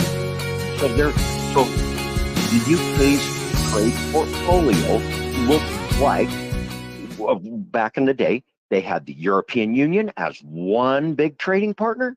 Then they had the United States as another trading partner. They had China as another trading partner. And that's what our position would be. We would have all the countries involved in TPP involved in trade in a free trade agreement with all the rules established and set, and everybody had to sign off. And on top of it, we could then still trade with China, and each of those countries could trade with China. Do we want to? Isn't Do we China want to an what? enemy? Isn't to trade with China? It's not. Yes, I guess we'll make it simple. Yes, we want to trade with China because we have to trade with China. I'm just concerned that we have sent a lot of wealth to China, which is in the enemy, and we're now $35 trillion in debt. It seems like it's not working out that well. Because you're conflating a whole lot of things there. I don't know. It just doesn't seem to be working. Hold Tony, we're out of time. You're listening to the Jeff and Bill Show. Denver's talk leader, News Talk 710, KNUS.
It is 8 a.m. in the Mile High City. Good morning, Denver, Colorado. You've tuned into the Jeff and Bill Show on 710 KNUS. I'm your co-host, Jeff Hunt, along with Billy Thorpe, bringing the freshest, honest takes from the right, left, and center. Good morning, Denver, Colorado. You just woke up in the greatest country in history, and we're gearing up for a whole nother hour of engaging discussions, critical analysis, most importantly, your calls and texts, because this is where Denver's voice is heard loud and clear. So grab a cup of coffee, Denver. Let's dive into the issues that matter most to you right here, right now. Coming up after news and comment with Blake Olson, Dr. Tom Perille. He's the president of Democrats for Life of America here in Colorado, their Colorado chapter. We're going to be talking about Amendment 79. This will constitutionalize abortion in the state of Colorado. And you're probably asking to yourself, don't we already allow abortion with no restrictions whatsoever in this state? Well, yes, we do. And this will take away any future efforts to provide any common sense restrictions on it and take away some important guidelines. First of all, the ban on taxpayer funding for abortions. That's right. Your tax dollars out of the General Assembly can be appropriated to cover abortions for people in the state of Colorado. And then secondly, any type of restrictions on like parental notification, right? Should parents know if their grandchild's about to be aborted? Especially if the person's under the age of 18, don't you think we might want to know that information? That could be repealed as well. So lots to cover with Dr. Tom Perille. You're not going to miss this conversation. But first, news and comment with Blake Olson. Good morning, Blake. Hey, good morning, Jeff and Billy. 43 and sunny in Denver, expecting a high of 77 today. The 7-10 5-day forecast coming up. Our top story, the Denver City Council submitting over 20 changes to Mayor Mike Johnston's 2025 budget proposal.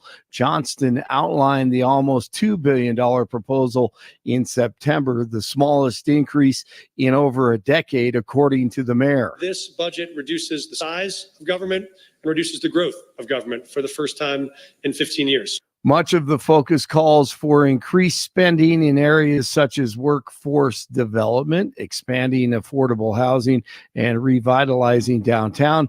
One of the 22 changes outlined, the biggest in terms of funding, include support for out-of-school time programs and temporary rental and utility assistance. Election Day is 3 weeks away. Kamala and DJT will be on the campaign trail today for events.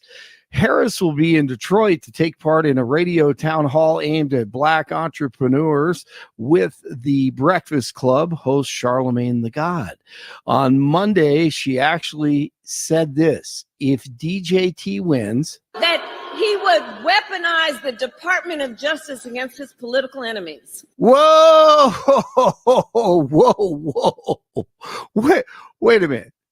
What did you just say, Kamala Khan? Can you please say that again? That he would weaponize the Department of Justice against his political enemies. Wow. Are you kidding me?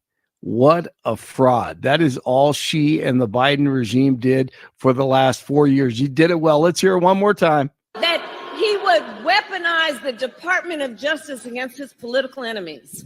That's what you're dealing with. Monday on Columbus Day and Indigenous Peoples Day, history time with Kamala Khan. Since 1934, every October, the United States has recognized the voyage of the European explorers who first landed on the shores of the Americas. Luckily for you. But that is not the whole story. That has never been the whole story. Never. Those explorers ushered in a wave of devastation for tribal nations, perpetrating violence, stealing land, and spreading disease. We must not shy away from this shameful past. But she does shy away from her own family's past. The history, Dinesh D'Souza. That you've got Kamala Harris, and you've got her parents, Shama Gopalan from India, and you've got her father, Donald Jasper Harris. Donald Jasper Harris is the grandson of Christiana Krishy Brown. But Christiana Brown married a guy named Joseph Harris. They're descended from a guy named Hamilton Brown. Now, this Hamilton Brown is the son of the slave owner, Hamilton Brown. So, bottom line, Hamilton Brown, the son of the slave owner, married a free black woman, and through that line comes Kamala Harris. Now, Hamilton Brown himself owned 5 plantations and over 200 slaves. No way. That is incredible. All right, tomorrow, Kamala Khan is on Fox News Channel, believe it or not. That interview will be the most historic interview in the last decade. That's what I'm going to predict right now. Meanwhile, Trump will be in Chicago before heading to Georgia to tape a Fox News town hall with an audience of women that will air tomorrow. Vice presidential candidates Tim Nowal's Ladder Factories and J.D. Vance will both be making stops in Pennsylvania today, where Walz will embarrass himself again and Vance will attract even more voters. More alleged victims are filing sexual assault lawsuits against hip-hop bully Sean Combs. He calls himself Diddy. The incidents allegedly took place between 1995 and 2021, and 3 of the plaintiffs are men. Combs remains behind bars in New York awaiting trial in May on sex trafficking charges.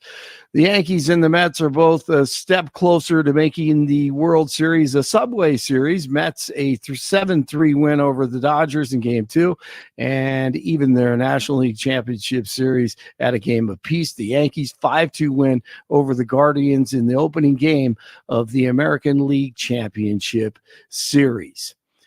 It is 40 in Broomfield, and let's see, 41 in Lone Tree, 43 in Denver. Jeff and Bill continue. I can't do any more interviews. I've only gotten more unlikable somehow.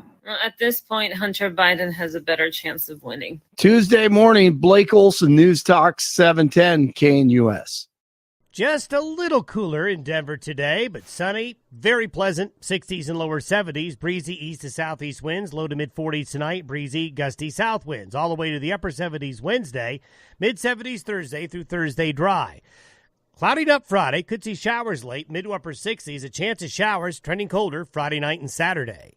Weather sponsored by branchplanning.com. Secure your future retirement with a reliable income stream. Annuities can provide guaranteed payments, giving you peace of mind. Get your complimentary review at branchplanning.com or call 303-219-0088. Meteorologist Don Day in the 710 KNUS Weather Center.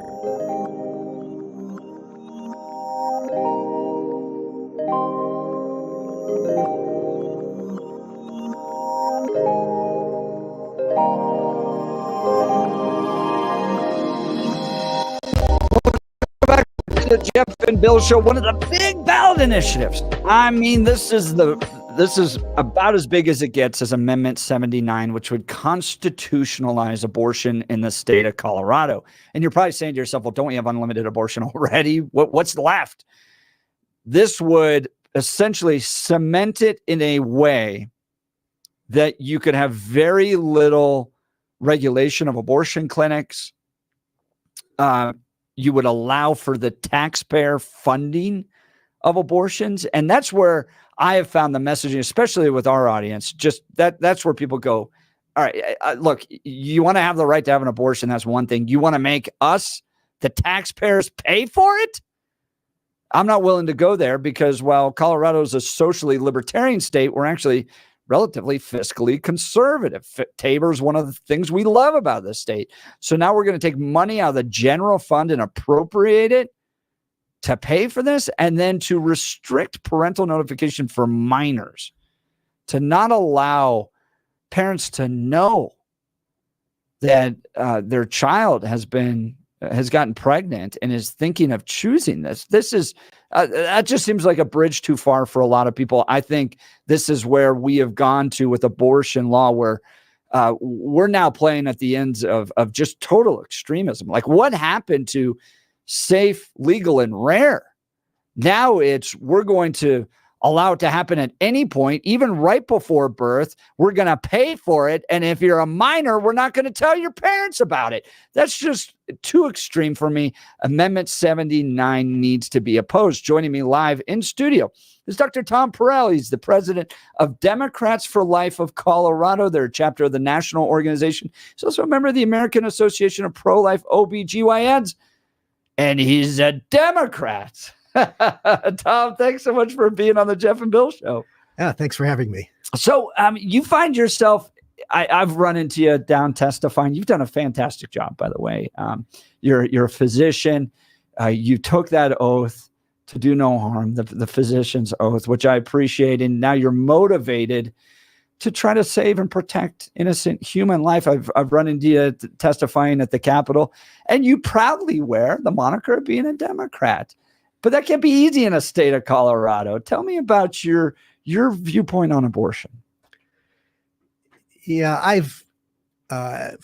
since I was very young, I always was taught the value and dignity of every human being. And I could never contemplate why abortion was a compassionate choice for women with a challenging or unplanned pregnancy.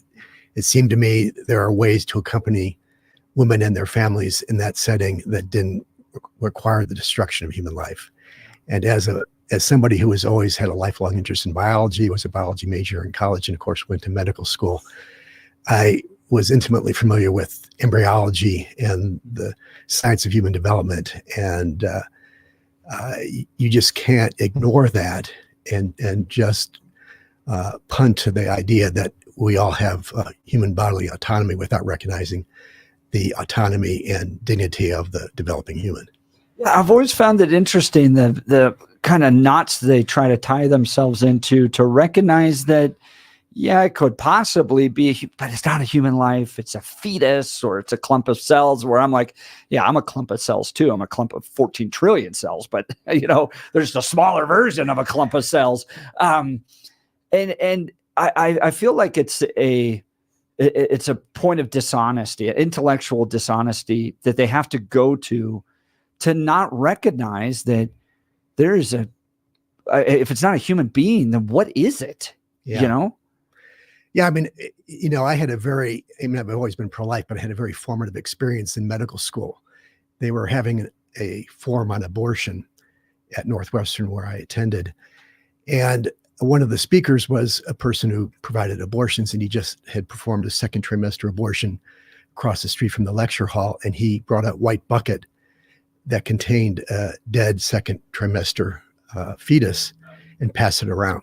And there is simply no way, if people in America could pass that bucket and see what we had done in the name of compassion for a woman who's feeling stress and challenge, there's no way that anybody could look at that and say, this is the best we can do. I mean, it's just, you can't unsee that kind of thing. I imagine. And, our daughter was born at 27 weeks. She was the size of a 24-week-old. So I've seen, she was the size of my hand from head to toe, and I have big hands.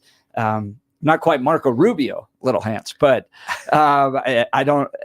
she was so tiny, and now she's a perfectly healthy 15-year-old, and we're dealing with all the fun things that come with having a teenage daughter. But what I've always loved about your position is I feel like the Democrat Party has always embraced the idea of being compassionate. They're compassionate towards immigrants. They're compassionate towards people who suffered racial discrimination. They're compassionate towards the poor. I've always thought of Democrats as that's one of the hallmark elements of being a Democrat, is that you lead with your heart. We call them bleeding heart liberals for a reason, right? And I've always felt like you have continued that element of at least intellectual consistency to the womb, where I feel like a majority of the Democrat Party somehow breaks with that tradition of being compassionate by trying to reject the idea that it is a human being. Yeah, I mean, that's what initially drew me to the Democratic Party. They were the ones who speaking up for the poor and marginalized, the people that didn't have voices for themselves, and that certainly tied in with my own worldview. I was, a strong believer in the seamless garment argument, which is also sometimes called the consistent life ethic.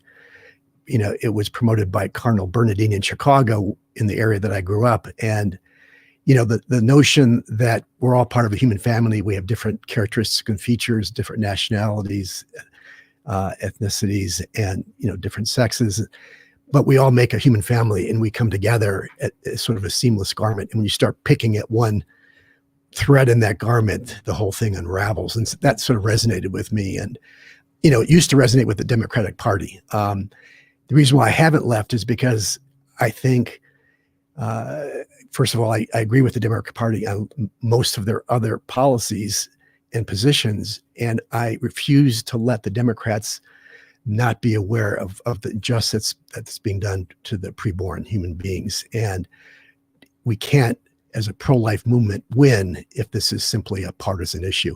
I agree. It has to be a human rights issue that we embrace as such. I agree entirely with you on that one. Help me understand, from your perspective, what do you think happened to the Democrat Party in that transition from safe, legal, rare, kind of a rejection, especially of like late-term abortion, to now there's an element, this is by no means all of them, but there's an element of kind of like shout your abortion, proud to be pro-choice, that type of thing. Tell me about that trajectory you think that happened there.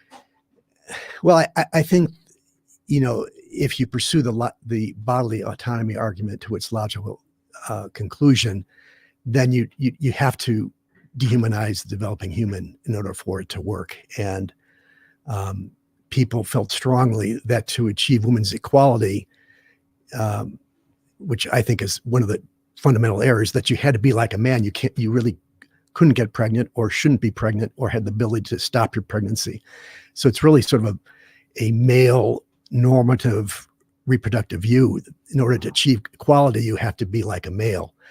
And I think that's the fundamental problem with the argument, but I understand where they're coming from. They thought, well, women, because of their pregnancies, seem to have more challenges completing their education or accelerating their career. I could see where they're coming from, but that was the wrong approach. I think the better approach is to recognize the differences in reproductive roles, and accommodate for those in order to achieve equality.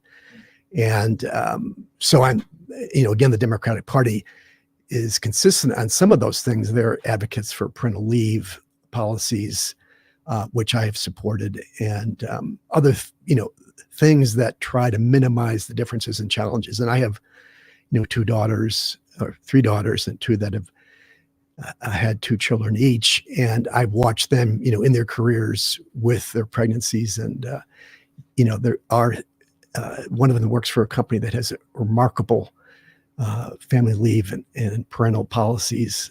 The other one, not so much. But, I could see where the motivation is to try to level the playing field. But I think abortion is the most tragic way to do that. Talking with Dr. Tom Perille, he's president of Democrats for Life of Colorado, also a member of the American Associations of Pro-Life OBGYNs. I want to ask you about that in particular. You said that it's tragic. But oftentimes we get into these conversations about kind of ethereal. It's a choice. It's about freedom. It's about bodily autonomy. But it's a procedure. And in the second and third trimesters, when the babies are viable, in many cases outside the womb, it is the taking of a life. Describe what happens during a second trimester abortion and a third trimester abortion.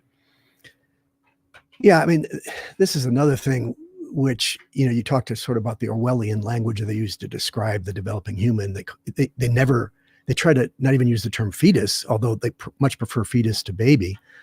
They usually use terms like pregnancy tissue. And if you go to the website of Planned Parenthood of the Rocky Mountains and look up, if you're contemplating a second trimester abortion, what that procedure is like, they will tell you that they gently dilate the cervix and then remove the pregnancy tissue. Now, they refer to a second trimester fetus as pregnancy tissue because if they referred to it as anything that sounded like it might be human, they know that might discourage the people who are thinking of in contemplating abortion. But it's far from that. So they, in a second trimester abortion, the most common thing is called the D&E.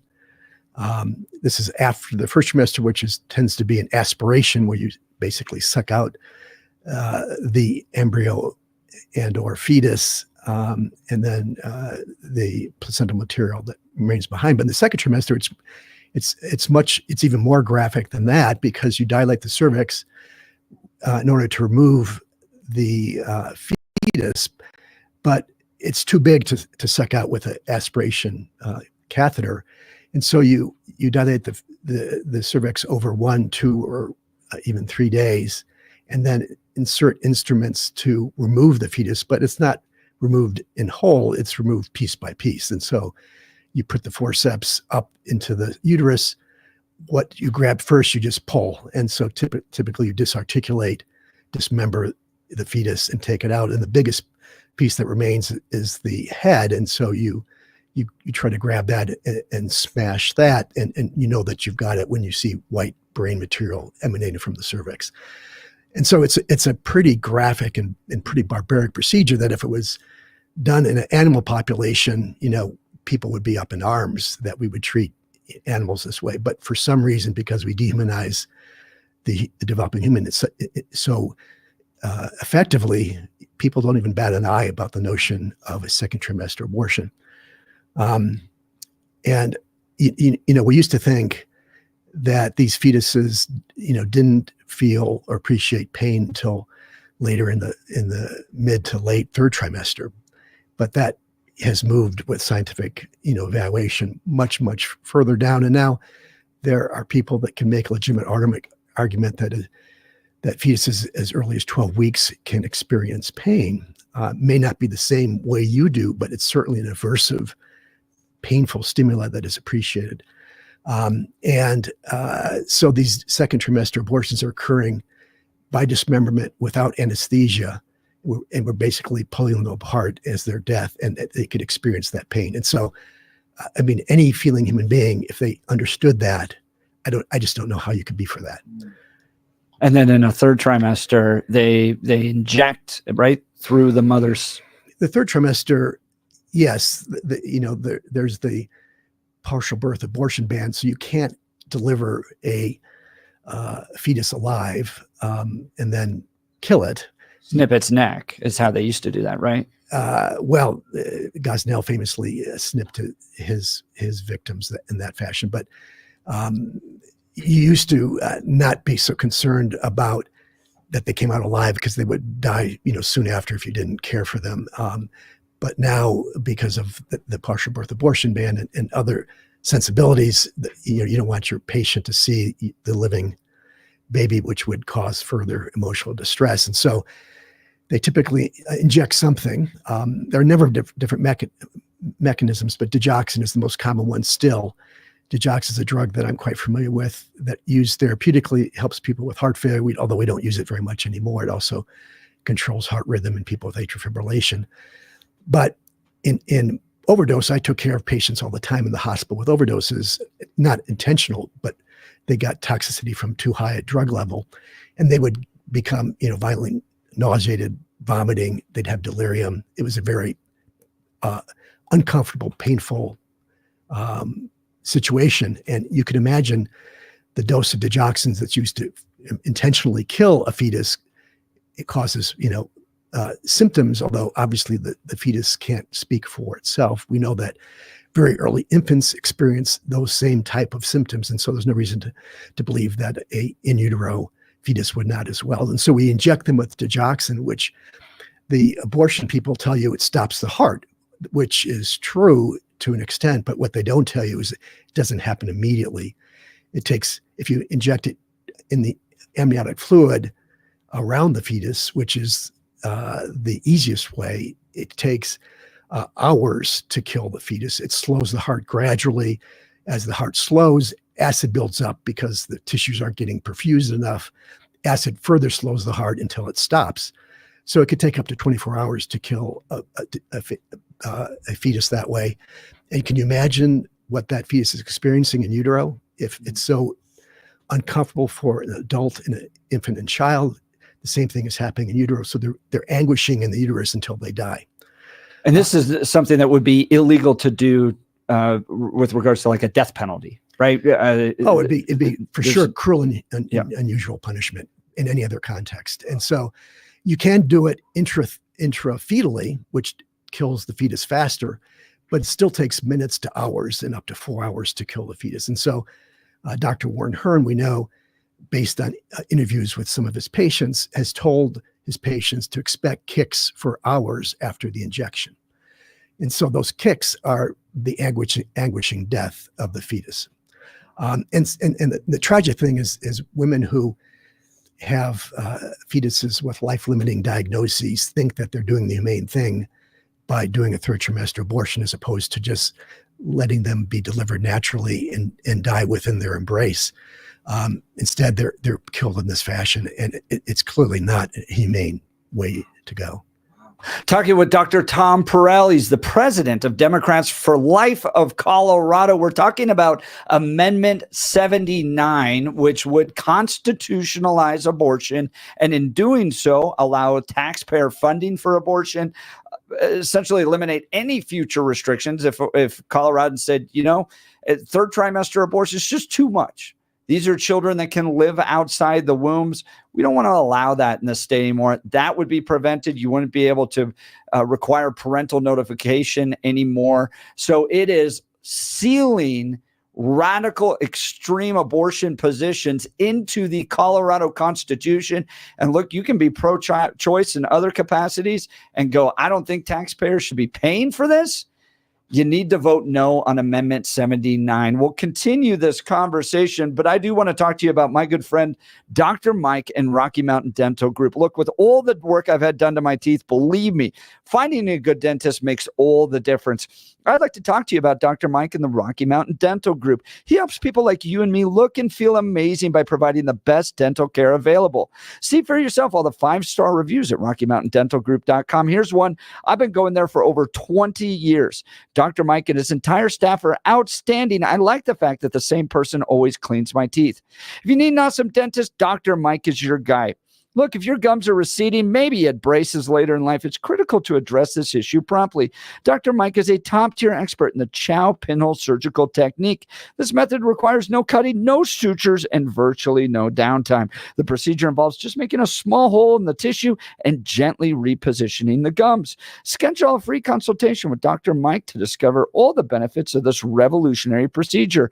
Call 303-233-1335 or visit RockyMountainDentalGroup.com. RockyMountainDentalGroup.com to book your free consultation today. We'll continue our conversation with Dr. Tom Perille, president of Democrats for Life of Colorado, and Amendment 79, and why you should vote no on it. You're listening to The Jeff and Bill Show. Denver's talk leader, News Talk 710, KNUS. At this hour, I'm Christina Aguayo in Dallas, and here are your top stories. According to an investigation by Dr. Stefan Weber, a famed Austrian plagiarism hunter, Kamala Harris allegedly plagiarized at least 12 sections of her criminal justice book, Smart on Crime. The investigation revealing that Kamala even lifted material from Wikipedia and is showing the proof of the findings. Christopher Rufo posting the investigation, saying he independently confirmed multiple violations, which are comparable in severity to the plagiarism found in former Harvard President Claudine Gay's doctoral thesis. In the post made to X, Rufo shows different examples, such as a passage where Harris talks about high school graduation rates, then shows where she lifted verbatim language from an uncited AP NBC News report. In another section of the book, Harris, without proper attribution, allegedly reproduced extensive sections from a John Jay College of Criminal Justice press release. The post claims that she and her co-author passed off the language as their own, copying multiple paragraphs virtually verbatim. A train operator is dead and nearly 24 passengers were injured after a New Jersey Transit commuter train struck a chunk of tree that was on the tracks. There were 42 passengers on board the River Line train. Video shows a large piece of the tree under the front of the train. 23 people were treated for minor injuries, and service on the sections of the train line was suspended as authorities investigated. In Dallas, Christina Aguayo, Salem News Channel.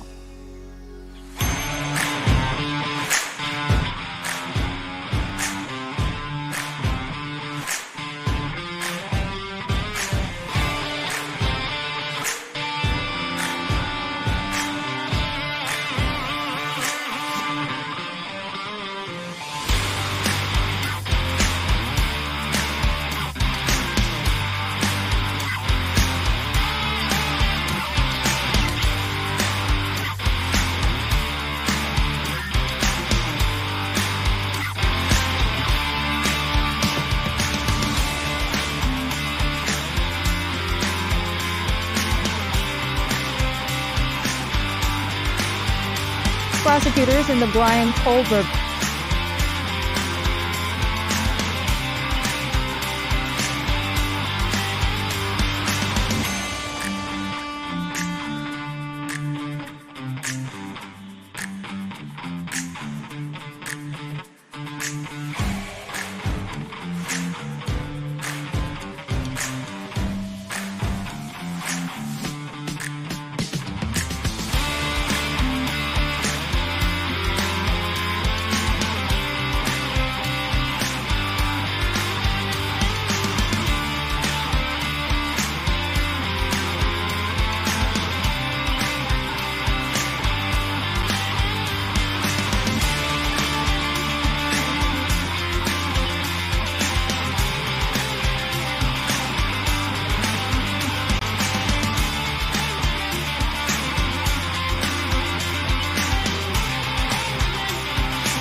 Welcome back to the Jeff and Bill Show. We were just talking about that pro. I'm going, there's some folks we do like it when they call in more than one time. Yeah, we do. It's kind of fun. We may break the rule sometime. We may break the rule. Kelly is definitely not listening on his way in, so he will definitely not hear that. Just kidding. I'm sure he will. You're listening to the Jeff and Bill Show. We got Dr. Tom Perille, President Democrats for Life of Colorado, joining us live in studio. He's also a member of the American Associations of Pro-Life OBGYN. So let's talk about Amendment 79. This is a big one. This is like out of all of them, for me, this is the one that I get the most fired up about because of where it'll put the state of Colorado. Oh boy, we're already a travel destination for a lot of people to get abortions, which is not something I want the Colorado to be known for. But we've got a kind of social libertarian history here. I think we're the first state to legalize abortion in the new kind of Roe v. Wade era. But Amendment 79 just takes it to really an extreme level. Let's talk about that. Your perspective on 79, Dr. Tom Perille. Yeah, I mean, everybody acknowledges that Colorado is a pro-choice state at this time, and we have a pro-choice majority. It's supermajority in the legislature. We have a pro-choice governor, and so the Reproductive Health Equity Act, which was passed in 2022, ensures access to abortion at any time during pregnancy. So, what's different, and why are they pursuing this amendment? They're using scare tactics, which are ridiculous. The notion that the legislators are going to go back on abortion access anytime in the near future, and therefore we have to codify it in the Constitution to prevent that kind of what they describe as nefarious activity in limiting abortion access. But that it just doesn't make sense at its face value. And so what does it do? Well, they want to, as you've pointed out, eliminate the restriction on public funding for abortion. Right now, Medicaid pays for abortions in the instances of a life-threatening situation with the mother, rape and incest, but does not pay for elective abortions. With Amendment 79, it will remove the prohibition in the Constitution that restricts public funding for abortion. And so they'll be able to provide elective abortion services to Medicaid patients. And they will also, if they follow some of the other states who have gone down this path, potentially subsidize abortions for people coming in from out of state. And so it's not just paying for abortions in Colorado women, but potentially subsidizing abortion for women across the country that come here to seek abortion services. And that's what we need to be spending our money on. But it seems like there's a good element of Democrat lawmakers that would want to do that, right? I mean, you've been down there testifying. It seems like that's not a huge bridge to get across to pay for people from Oklahoma, Texas, to come to Colorado and have their abortions. Yeah, I think, the budgets could be challenging, but because of the sway of the abortion lobby in our legislature, I think this will be a high priority, even if it removes important funding for Medicaid services in other areas. The Denver Post had an article not too long ago describing the problem with maternity deserts. And one of the things they identified was that Medicaid services, pregnancy services in Medicaid are poorly reimbursed. And so it leads to decreased access to pregnancy care in rural areas. And, the article pointed out that they need to change their priorities, increase pregnancy service reimbursement to help remedy the situation, because that affects directly infant and maternal mortality. But what we're talking about instead is increasing abortion funding, and which has to come from somewhere, and it's going to have to come from other priorities. And is that really what the people of Colorado want to support? I mean, the other thing about Amendment 79, besides the tax thing, which is very well thought out by the abortion industry, is they put language in the amendment which says you can't impede, discriminate, or deny access to abortion. That impede language is important because it means that things like parental notification, which clearly do provide impediment to immediate access to abortion, will be nullified either by the legislature themselves or by a court when it's challenged, because the professional medical organization ACOG, American College of Obstetrics and Gynecology, which is the professional organization that courts defer to on obstetric issues and abortion, they have put out a committee paper years ago that outlined what they consider impediments to access to abortion, and one of those was parental involvement.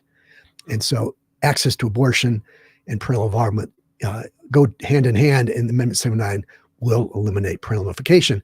Now, the other side it understands that this is maybe unpopular, so they're claiming Amendment 79 has nothing to do with parental notification. That's just disingenuous. It's just as disingenuous as saying that there's no fiscal impact from Amendment 79. Right. It's making the argument that you don't die from jumping off the top of a building, you die from hitting the ground. So to claim that you die from jumping off the top of a building is not right. It sets off all these consequences that we're now going to have to deal with as a result of it. So talking with Dr. Tom Perille. He is the president of Democrats for Life of Colorado and a member of the American Association of Pro-Life OBGYNs. Now, the website, the campaign that's helped organize in opposition to this is called righttoknowco.com. Right to Know Colorado, no on 79. What is Right to Know Colorado about? Right to Know is an issue committee that is the product of a collaboration of over 50 pro-life organizations in the state. And we've come together, secular, religious, Democrat, Republican, every stripe of the pro-life movement come together to recognize that Amendment 79 is a threat to everything that we stand for. And we know that this is extreme. And if the people of Colorado understood the implications of Amendment 79, they would not vote for constitutionalizing this. I mean, it's pretty ironic. I mean, coming from a Democrat's perspective, that the one medical thing that is in the Bill of Rights in the state of Colorado would be abortion.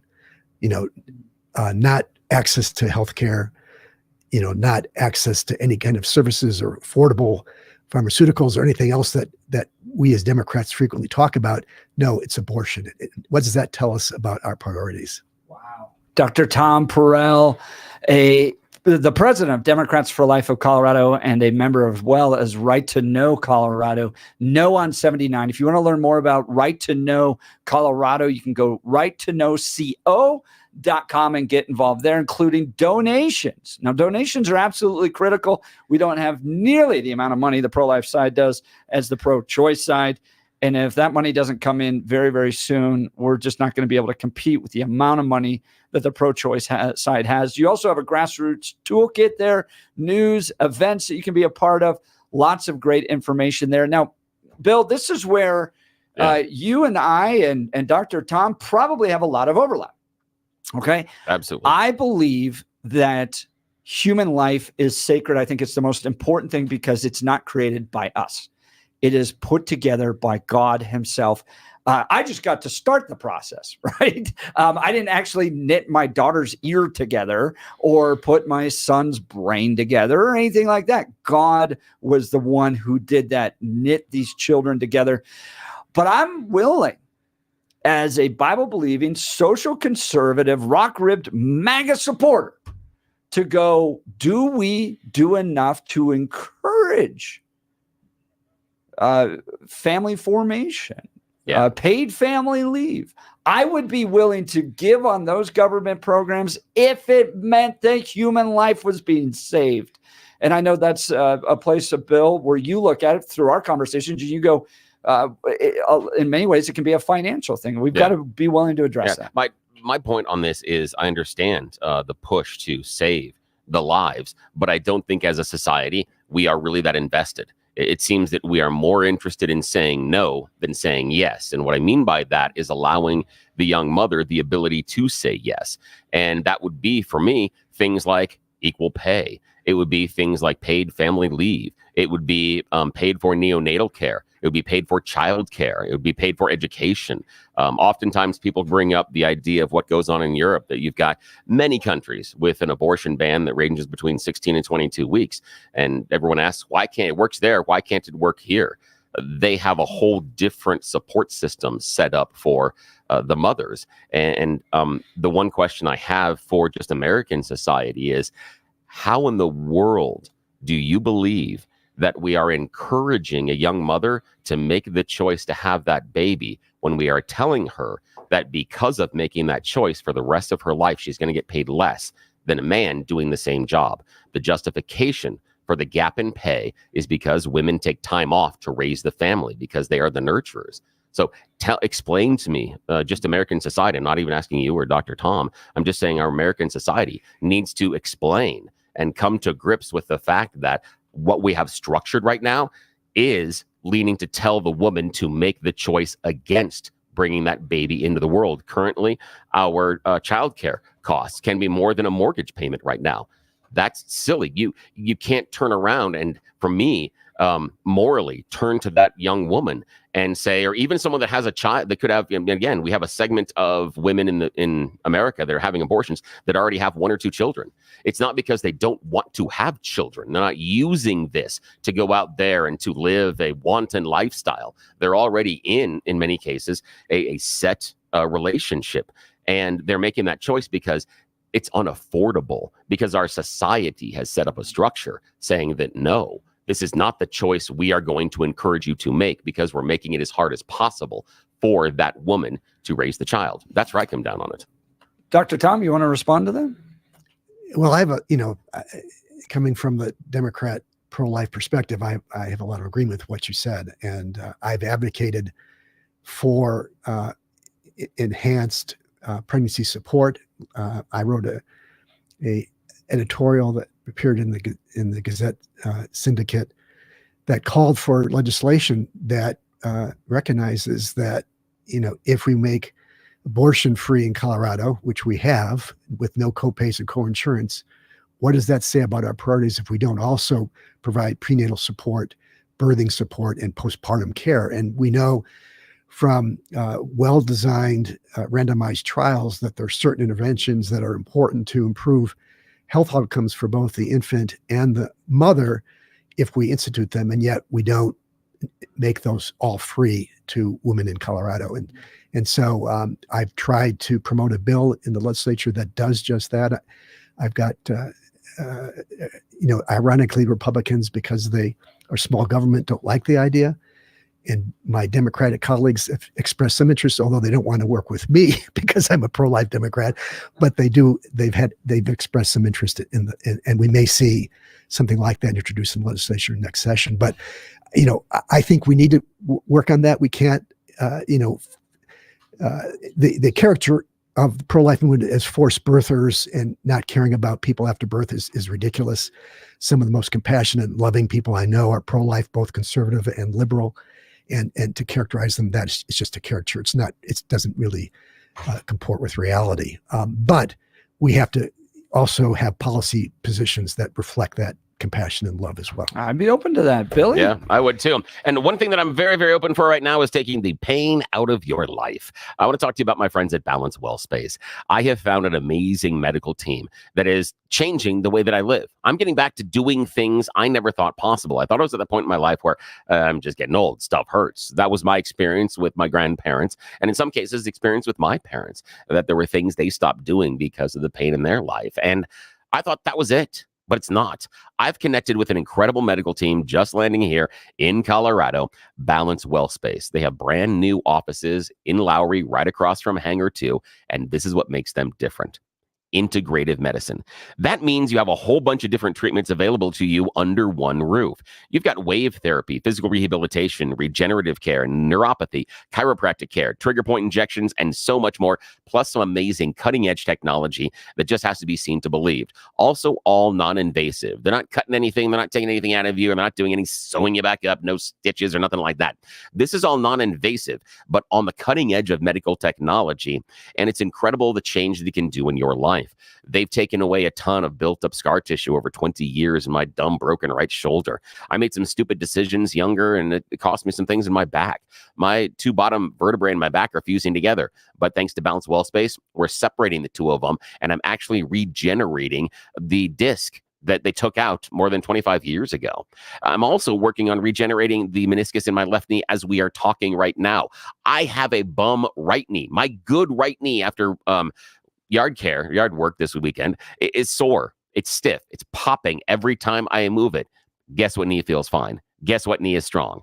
My bad knee, my left knee. The knee that Balance WellSpace has been working on feels great. What used to be my good knee is now my bad knee. That's the difference that Balance WellSpace can make in your life, but they can't do it unless you talk to them. BalanceWellSpace.com. Make an appointment with Dr. Julie, Dr. Jess. Go see them. They'll evaluate where you are and they'll ask you questions about your pain level and also what you're not doing. That's the most important to them because they want to get you back to doing the things you want to do. Then they put together a custom treatment plan just for you based on your needs, your pain, and your desires. Then they go to work. Cool thing is every couple of weeks they reevaluate it. Your current medical team, I know you got a bunch of doctors you're working with. They're never talking about you. They never get on a conference call and sit down and discuss your plan, whether or not one treatment is working with another, they're all working together, they're working against each other. They don't know because they're not talking. That's the difference at Balance WellSpace. Every couple of weeks, they get together and they talk about you. Where is your pain level? How's the treatment going? And what can they do to make it even better? Make the difference in your life today. You don't have to live your life in pain. You can have a change in your life as soon as a couple of weeks, but you got to make that phone call first. BalanceWellSpace.com. BalanceWellSpace.com. And go ahead and tell them you heard about him here on the Jeff and Bill Show, because when you do that, it helps us out a lot. Great to hear, Bill. We'll continue our conversation with Dr. Tom Perille. You're listening to the Jeff and Bill Show. Denver's talk leader, News Talk 710, KNUS.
Welcome back to the Jeff and Bill Show. Wrapping up with Dr. Tom Perille, president of Democrats for Life of Colorado.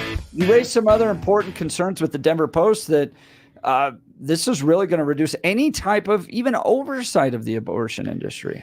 Yeah, people are unaware that currently second and third trimester abortion clinics in Colorado have no government oversight.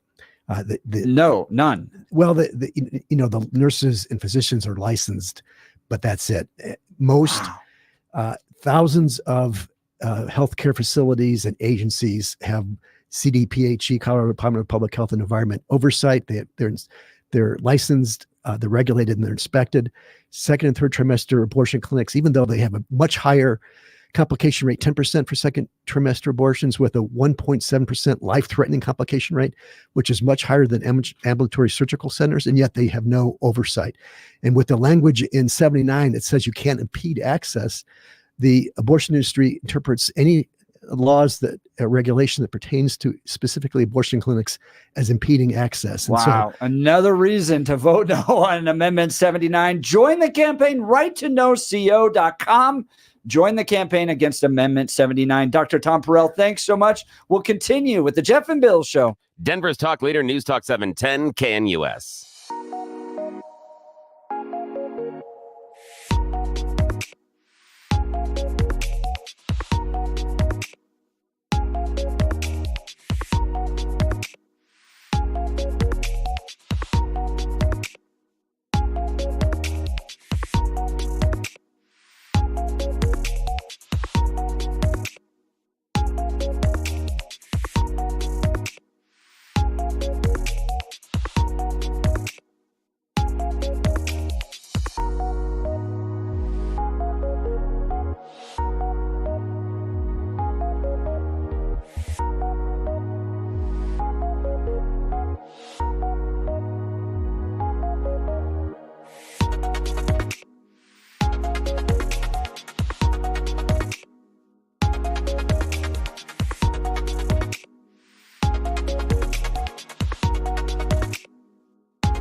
9 a.m. in the Mile High City. Good morning, Denver, Colorado. You've tuned into the Jeff and Bill Show on 710 KNUS. I'm your coach, Jeff Hunt, along with Bill Thorpe, bringing you the freshest insights and hottest takes from the right, left, and center.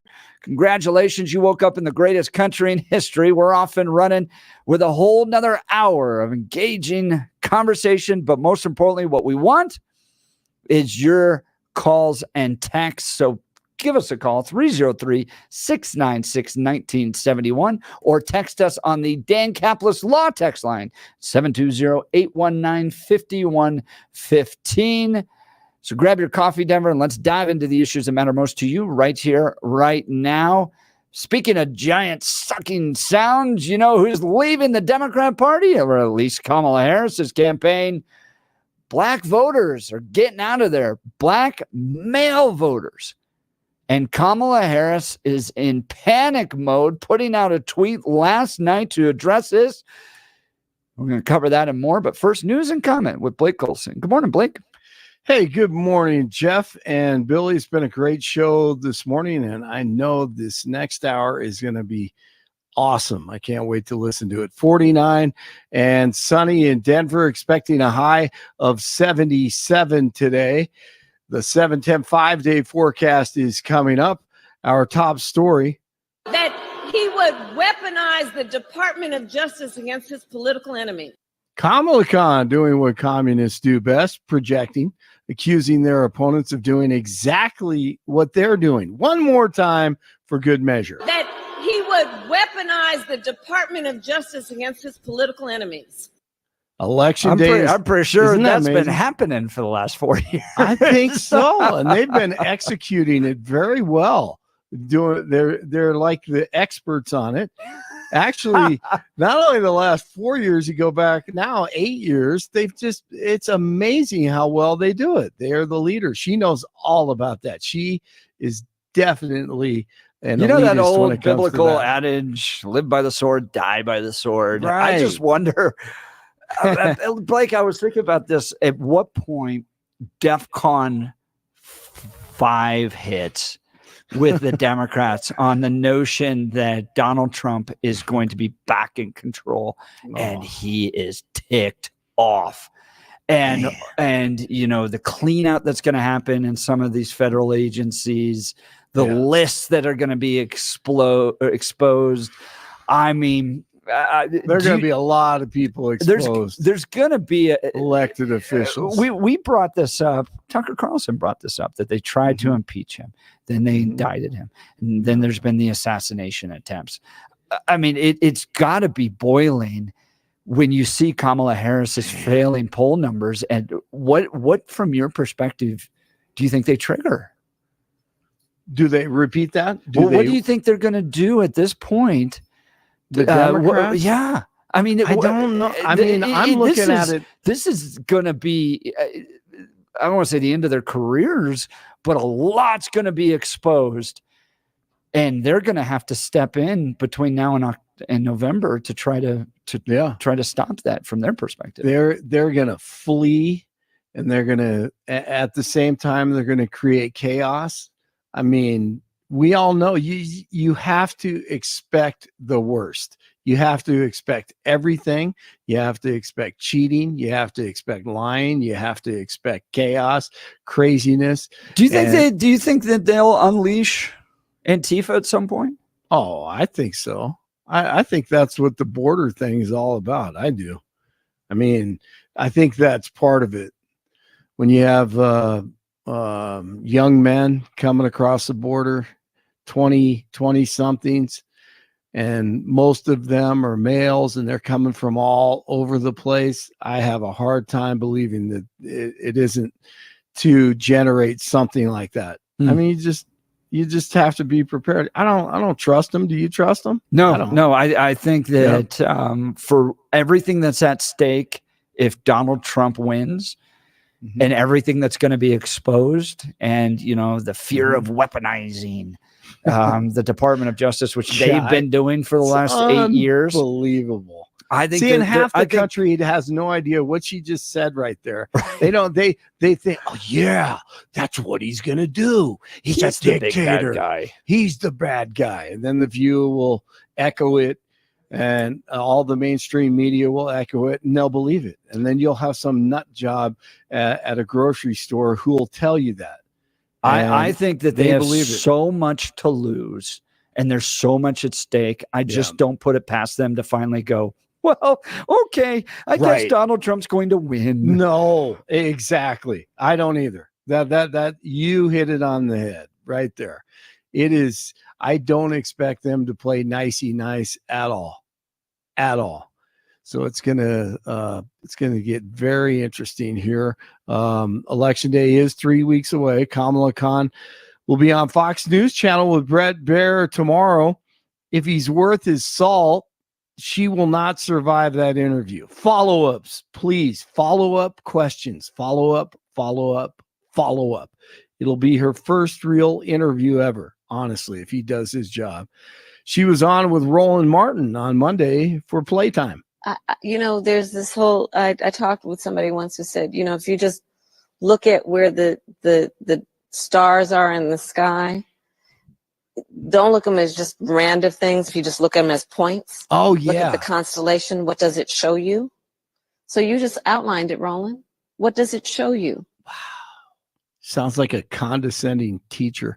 Okay, on stage during a speech on Monday, she's losing it. You guys watch the debate. Right. He has, quote, concepts of a plan. This lady nails it. Esty Palti, her imitation of Kamala Khan on social media. I can't do any more interviews. I've only gotten more unlikable somehow. At this point, Hunter Biden has a better chance of winning. Bingo. But I am not going to get overconfident here. Meanwhile, DJT will be in Chicago before heading to Georgia to tape a Fox News town hall with an audience of women that'll air tomorrow. Hey, O'Reilly still knocking it out of the park. I don't care whether you like Trump or not. Trump governed this nation in a responsible way where everybody prospered. And if you don't believe that, you're a moron. Every single thing, every single indicator was on positive territory. All the working people, no matter what color they were making more money and there were more jobs. We didn't have inflation. We didn't have supply problems. We didn't have any of it. Now we got all of it, in addition to an open border. All right, the state's top prosecutor here in Colorado reminding voters not to violate election laws. What people need to realize from the case of Tina Peters is there are consequences for people who undermine our elections. You can take actions that you think are in service of your preferred candidate that can end up getting you in jail. All right, I'll remember that. Colorado Attorney General Phil Weiser admits he's terrified at the level of misinformation out there. You mean by leftist mainstream media? But wants everyone to know elections in Colorado are secure. He says there will be consequences for harassing or intimidating people near a polling place. That's awesome. Campaigning for a candidate or cause must be at least 100 feet away. Same with carrying a gun. The Denver City Council submitting over 20 changes to Mayor Mike Johnston's 2025 budget proposal. Johnston outlined the almost $2 billion proposal in September, the smallest increase in over a decade, according to the mayor. This budget reduces the size of government and reduces the growth of government for the first time in 15 years. Much of the focus calls for increased spending in areas such as workforce development, expanding affordable housing, and revitalization of downtown. Of the 22 changes outlined, the biggest in terms of funding include support for out-of-school time programs and temporary rental and utility assistance. The WNBA finals resume tonight with a pivotal Game 3, the best of 5 series between the New York Liberty and the Minnesota Lynx is tied at 1 game apiece. Tip-off 6 o'clock Denver time. 45 in Boulder, 46 in Littleton, and 49 in Denver. Jeff and Bill continue. And Kamala tell lie after lie after lie. every single day. She tell lies. Tuesday morning, Blake Olson, News Talk 710 KNUS. Just a little cooler in Denver today, but sunny, very pleasant, 60s and lower 70s, breezy east to southeast winds, low to mid 40s tonight, breezy, gusty south winds, all the way to the upper 70s Wednesday, mid 70s Thursday through Thursday dry. Cloudied up Friday, could see showers late, mid to upper 60s, a chance of showers, trending colder Friday night and Saturday. Weather sponsored by branchplanning.com. Secure your future retirement with a reliable income stream. Annuities can provide guaranteed payments, giving you peace of mind. Get your complimentary review at branchplanning.com or call 303-219-0088. Meteorologist Don Day in the 710 KNUS Weather Center.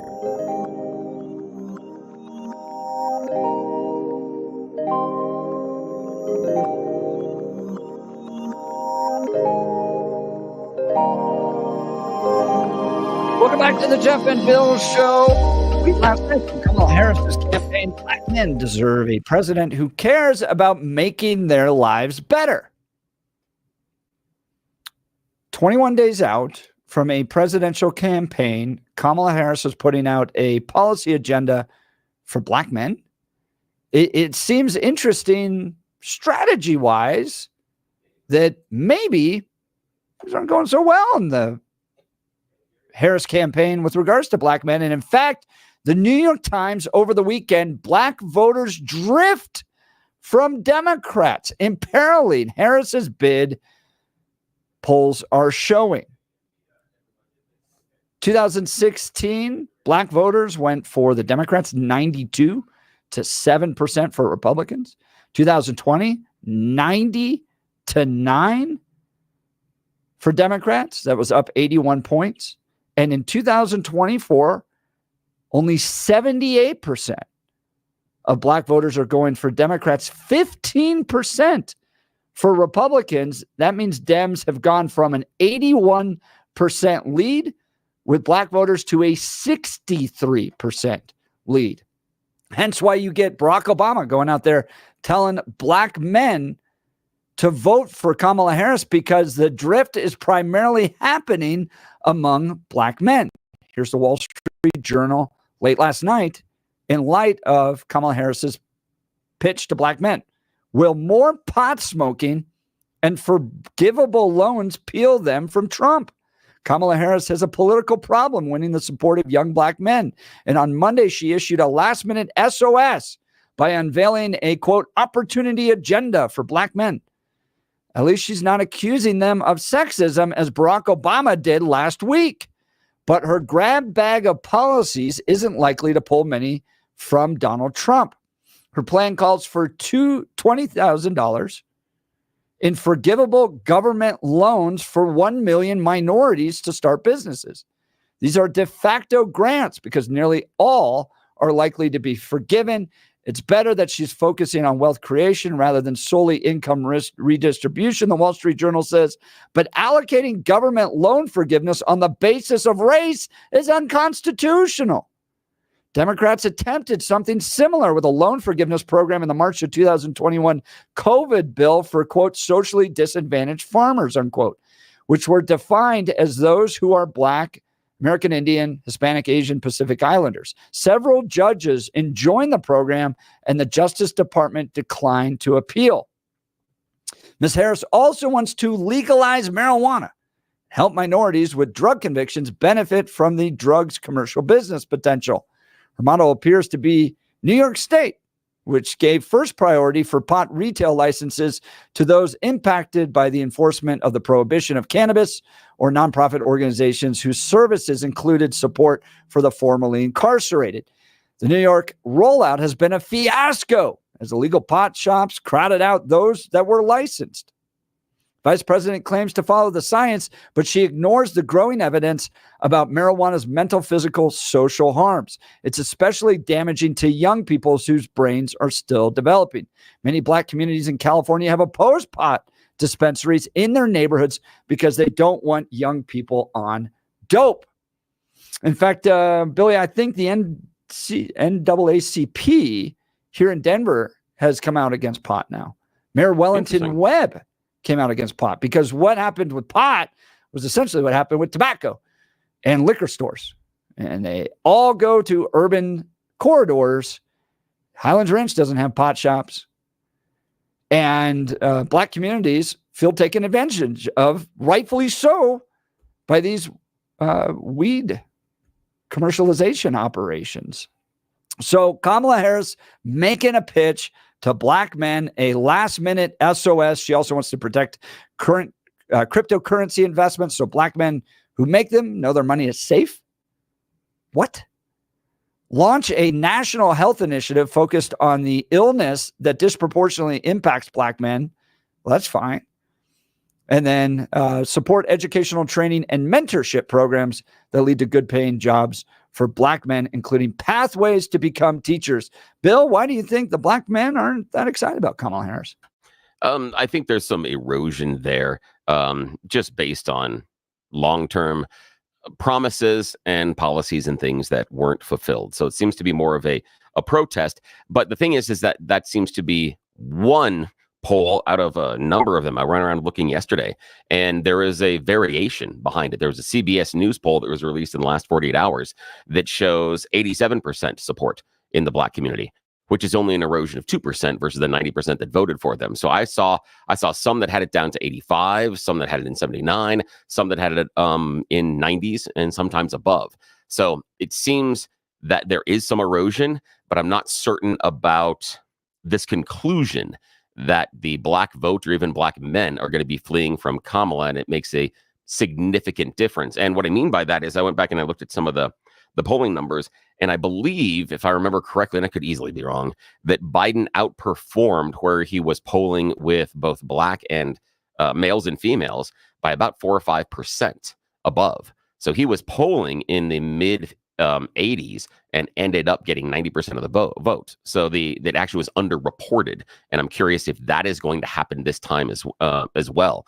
I just think there are some voters that are fed up with lack of certain Democrat policies and the idea of the vote being taken for granted, kind of an idea. And that's why I think you see Kamala doing things like that tweet that you were talking about and coming out with these type of proposals and policies, because I think that she is trying to show that community and that portion of the electorate that she hasn't forgotten about them, and that she is trying to, and I'm going to use air quotes, earn their vote. I think that's what she's trying to do, is she's at least going through the performative aspect of, I'm listening, I'm concerned. I'm glad you said performative. Yeah, because I'm not sure if she means it at all. Yeah. Oh, she doesn't. Yeah. So but that's it. That's what I think she's doing. I just don't think there's much to like there.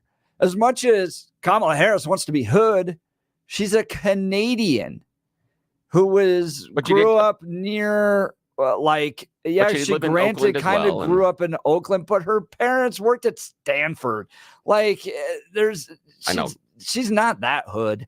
And then you put Tim Walz on the ticket. But Donald Trump grew with a silver spoon in his mouth. So the idea of being, the idea of the welcome back to West Virginia coal miners and the forgotten man. I just think that there's not much there to like about Kamala Harris. And then you put Tim Walz, which I don't know about your Twitter feed, but my Twitter feed is filled with his bizarre dancing on stage. It is just so out of touch. He looks like Richard Simmons jumping up and down. Yeah. So I just don't think that. I just think Black men are looking at that going, I can't connect. Yeah. And then I wonder too how much they feel the system is rigged against them. And then they watch a guy have to go get a mugshot with Donald Trump, be indicted, all this stuff. And Trump's going, the system's rigged, the system's rigged. And for years, they've been saying, yeah, the system's rigged. And they identify a little bit with it. Yeah, but I still don't think that the average Black man is going to identify with the billionaire complaining about the fact that he fudged stuff. I thought that about West Virginia coal miners, and I was proven wrong. But I just don't think that's going to be that's going to resonate necessarily with them. And I also think it's funny. I've seen the videos of him dancing, but I don't think that white men can't dance is going to push away Black voters. That's kind of already the stereotype. You think Tim Walz, Black men connect with anything Tim Walz offers? Yeah, in some ways. All right, I'd because of love the to hear rural that side. explanation. Yeah, in some because of the rural side of it, and he has that rural side of him as There far as is Nebraska. not a rural side to Tim Walz. I don't Yes, know. there is. Yes, I'm there is. rural. I don't connect with anything Tim No, Walz. but there is. I mean, there is legitimately a rural side to him based on how he grew up and where he went to school, and then his job that he did. It's mostly a rural education and rural experience. He was in more of a rural school district. Yes, that is the rural time. You cannot connect with him, but it doesn't mean It he's reminds me of doesn't the have guy that sitting on rural. the back of that pickup truck going, Well, I'm man I enough to know. vote for I know, but the idea is you think the billionaire that has the gold toilet and the dude that went to Yale and became a venture capitalist is going to connect are more. better connecting, man. No, they're not. I They're think not. they are. Well, I know that you're thinking that, I but think that's the not being shown in polls the are pointing polls. it out, and I think Kamala Harris and Barack Obama and Tim Walz are a little what polls a are pointing little it out? concerning. The New York Times poll about they're down from 81 to 63. I Yeah, think but Trump the is CBS connecting a little bit better. But the CBS poll in the exact same window shows 87% support from that Yeah. very same electorate that the New York Times says is abandoning him. So we have two sets of competing information right now. So the idea is we don't know. We know that the sample size the New York Times had said that. We know the sample that the CBS News had said that. My overarching support that I've seen so far seems to be somewhere between the mid 80s to the 89 to 90 is where I'm seeing that number, and that's not a gigantic erosion. Could it change results in certain demographic areas? Could it change things in certain swing counties? Yeah, it absolutely could. But does this mean that there is this large shedding of black voters from the Harris campaign? I just don't see it across a number of polls. I think that she's eroding some of it, but we saw erosion in the polls before the previous election with Biden, and it didn't happen. Do you think that there's the same, and I'm thinking about Barack Obama's comments the other day to young black men. Do you think that there's the same passion among the African-American community to elect the first black man as there is to elect the first black woman? No, I don't think so. I don't think there's the same there. But again, that would also be based on the assumption that would be the reason they would vote for them, would be based on the amount of melanin in their skin. Yeah, And but but Barack Obama's making that argument. Yeah, and in some ways, yes. But I mean, and there are some outlier voters that have said that, yes, they want to. One of the ones that I'll point to is former governor of Minnesota and independent candidate, Jesse Ventura. Jesse Ventura in an interview said, you know what, in this election, he's going to be selfish. He knows that he only has 1-2 elections left, and he wants to be in America when we elect the very first woman as president. So he's going to be selfish, and he's going to make that choice specifically for that in this election cycle. So yeah, there's some people but then also we have, friend of the show, Marty, that calls in. He doesn't think a woman could ever be president of the United States of America. So he just throws Kamala out regardless. And in fact, he would even take someone like a Tulsi Gabbard and not vote for her. He would, love Tulsi. He wouldn't take Nancy Mace. He would take, it doesn't matter. I know it doesn't matter. She would be a great first president. But again, man. based on She's ovaries, tough. there are people out there that are going to reject. Doesn't matter. All right. Friend of the show, Eric Manning's texting in. My brother, Kamala, is just pimping out black men. I don't understand the comment, but okay.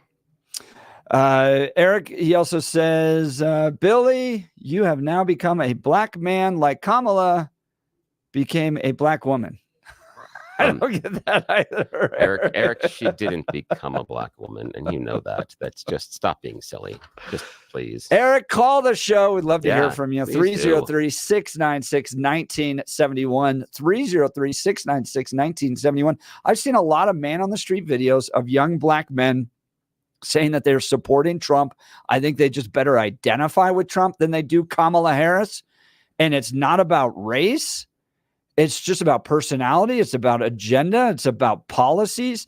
They like him better than they like Kamala Harris. And they're overlooking the idea that it has to do with skin color with Kamala Harris, and that they somehow, because they're also black, have to vote for the other black candidate. I just don't see that playing out, especially with young black men, in the ways it maybe did with previous generations. Give me a call. Tell me where I'm wrong. 303-696-1971. Text the show on the Dan Caplis Law text line, 720-819-5115. Text message from 8422. Tim Walz is a combination of Richard Simmons and Chris Farley. I disagree because Chris Farley was actually likable. All right. Same thing with Richard Simmons. Look, if you're losing your hair, you need a simple solution that works. You want the best modern technology with top-rated physicians, something that's guaranteed to work. Guys, you need Dr. Tanya Pauls and her team at Advanced Hair. They've completely redefined hair restoration, from the experience itself to their unmatched results. Receding hairline, bald spot, thinning hair, address them all with Advanced Hair's simple one-day treatment in a calm, relaxed environment with the most experienced professionals. Advanced Hair has performed tens of thousands of these breakthrough treatments, and get this, your own natural hair begins to regrow the very next day. No one in Denver can offer anything like the advanced FUE found at Advanced Hair, and I highly recommend their team. It starts with your free consultation. Call 720-459-HAIR. If you qualify, you also get $250 off and 250 free hair grafts. Refine your hairline with the team that's redefined hair restoration. 720-459-HAIR or advancedhair.com. 720-459-HAIR or advancedhair.com. I've had family members get their hair redone. I was just looking at pictures the other day of them. They just look great, man. It brought so much youthfulness back to their lives. Great option for those that need that help. Advanced Hair Restoration. All right, we'll continue with your calls and texts. You're listening to The Jeff and Bill Show. Denver's talk leader, News Talk 710, KNUS.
Darius Rucker picking up his psychedelics from Denver, apparently. Yeah, I don't know. I don't know if he did that, but he got popped for having psychedelics. Yes, he and did. we have them here in Colorado, so Yes. who knows? I know. I think the Harris campaign is in big trouble.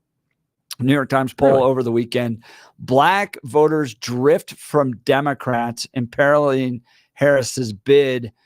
Just to give you a sense of the drop in this particular poll in numbers, have gone from 90% support of black voters for Democrats to 78%. That's a Democrat margin of drop from 81 to 63. It's primarily being led by Democrat men.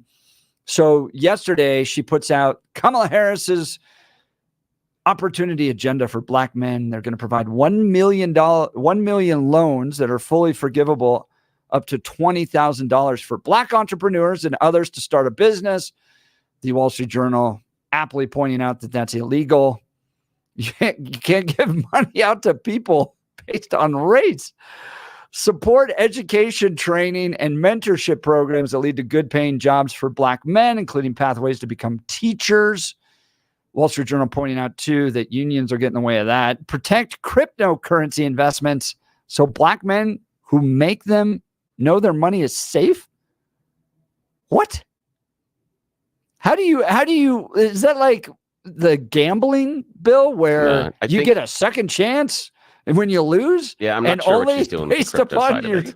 your skin color? Yeah, I don't understand the crypto thing. That's a weird one. I don't understand what she's trying to accomplish there. But if you invest in cryptocurrency and it drops, don't worry, Kamala will have your back. Yeah. But only based upon your skin color. yeah, that just seems weird. This one I don't think mind. I don't think she can execute that one either. It's much like the loans based on someone's race. I don't think she can execute that one either, but we'll see. This one I don't mind. Look, launch a national health initiative focused on the illness that disproportionately impact black men. So if men are getting sick in some capacity, well, I don't mind the government launch an initiative to go figure out why. Yeah. This one's, you know where I stand on this one. Legalize recreational marijuana and create opportunities for black Americans to succeed in this new industry. It's a stupid industry that harms people, and no one's going to be succeeding except for people at the very top. And a lot of urban communities don't want anything to do with marijuana anymore because they've come in like liquor stores, and they're on every other block of urban communities. And this is where you get like the food deserts, but we have liquor stores everywhere. We have marijuana shops. We'll sell cigarettes there because they're highly addictive. Groups like the NAACP, even Mayor Wellington Webb, against marijuana shops. It's why Highlands Ranch, you don't see marijuana shops. So I don't think it works, but I think it's indicative of problems. If the election, I always say this, if the election were held today, because it can change and it could turn against Trump. But if the election were held today, I think Trump wins. I don't think it's a big win. I don't think it's a landslide win. But if Kamala Harris's campaign operation is having to come out 3 weeks before with an opportunity agenda for black men, that I don't think they've shored up that base. I think they're concerned about it, and I think it's indicative of a bigger problem within the Harris campaign. Here's the thing: is I think you may be reading something into the tea leaves that may not exist there, and what I mean by that is the constrained nature of how long she's been in the race. If this was someone like a Joe Biden that we are talking about this many weeks before the election, she's rolling this out, then you've got an issue because it's like a year and a half of a campaign. Where has this been until now? She's only been in this race a few months. So I think that looking at it going, oh my God, why is she doing this now? When was she supposed to? Based on where the campaign is, because when she was dropped into it, she's not going to have all this stuff ready to go. She's not going to be able to in the first month roll out all of these things. But I do think you're right that there is some targeted pandering into that demographic because she is seeing some erosion. And as we talked about, that can lead to some important losses for her in some swing states, because it won't take, a large number of votes in some of these swing states in order to shift it back the other direction away from a state that was with Biden that isn't now.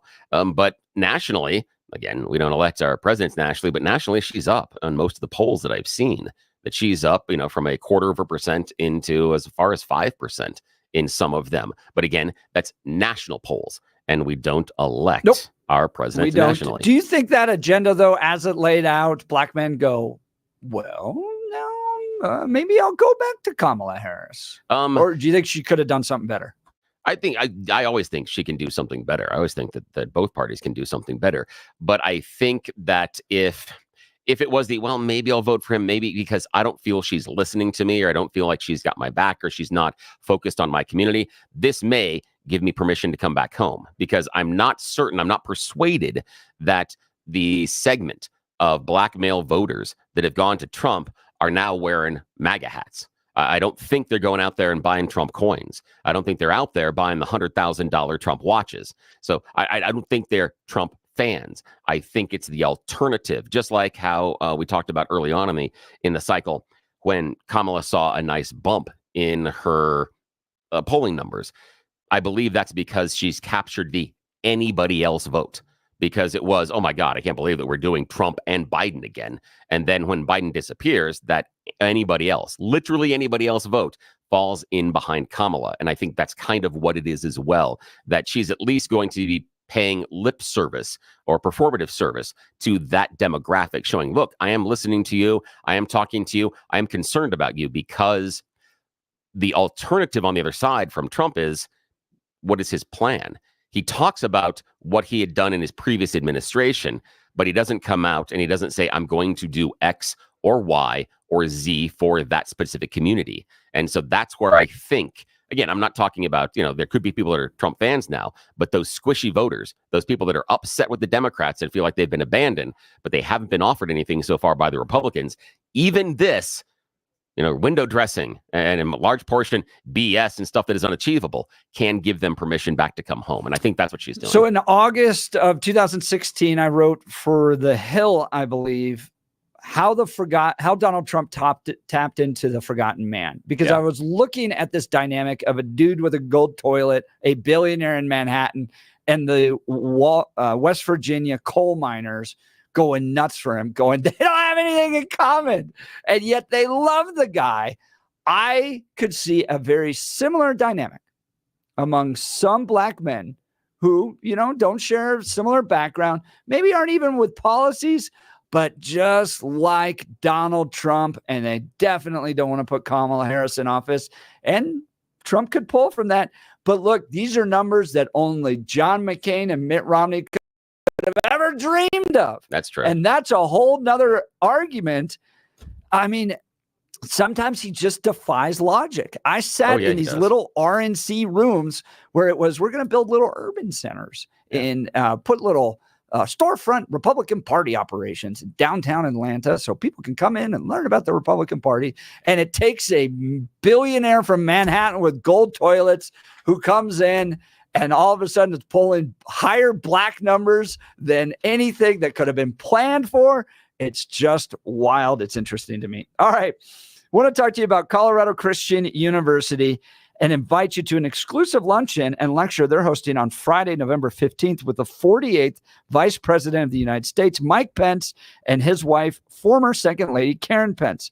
In partnership with the Centennial Institute and CCU President Eric Hogue, this event offers a unique opportunity to engage in conversation with Vice President Pence, one of America's most dedicated public servants, sharing his insights on the future of the conservative movement. Be among the first to experience the new Armstrong Center as CCU launches its President's Speaker Series on this historic occasion. Go to ccu.edu/Pence to get tickets and learn more. Limited tickets are available for breakfast with Karen Pence, lunch with Mike Pence, and morning and evening lectures throughout the day. You'll engage in conversations on leadership, faith, and service with these distinguished guests. Please join CCU on November 15th for these events with Mike and Karen Pence. Reminder, this will be after the election, so imagine the election analysis taking place. Go to ccu.edu/Pence to get tickets and more. ccu.edu/Pence. We'll continue with the Jeff and Bill Show. This is Denver's Talk Leader, News Talk 710 KNUS.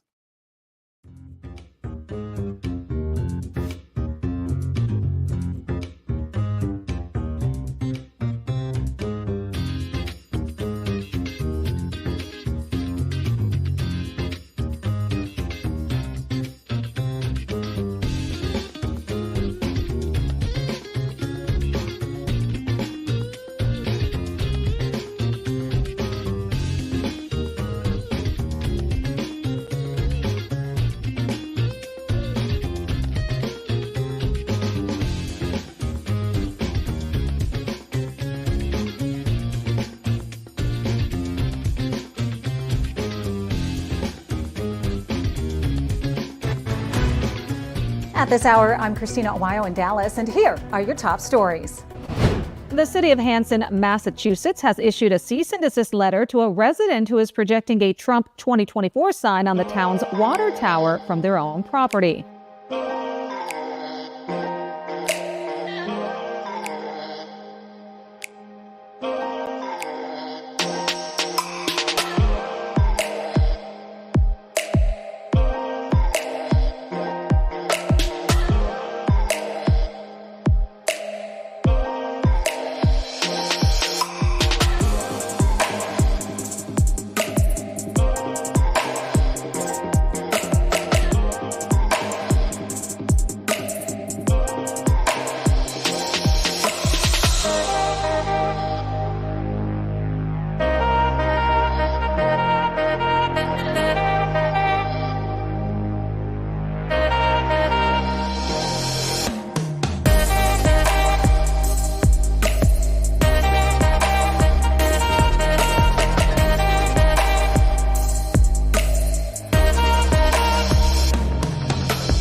Welcome back to the Jeff and Bill Show. It's been absolutely jam-packed with phone calls and texts. We haven't been able to get this until now. Billy, give the people what they want. Yes, but this time it's coming at you with a very special soundtrack. Courtesy of Paul. He helped me jump in the Wayback Machine and reminded me of this hit song from a number of years ago.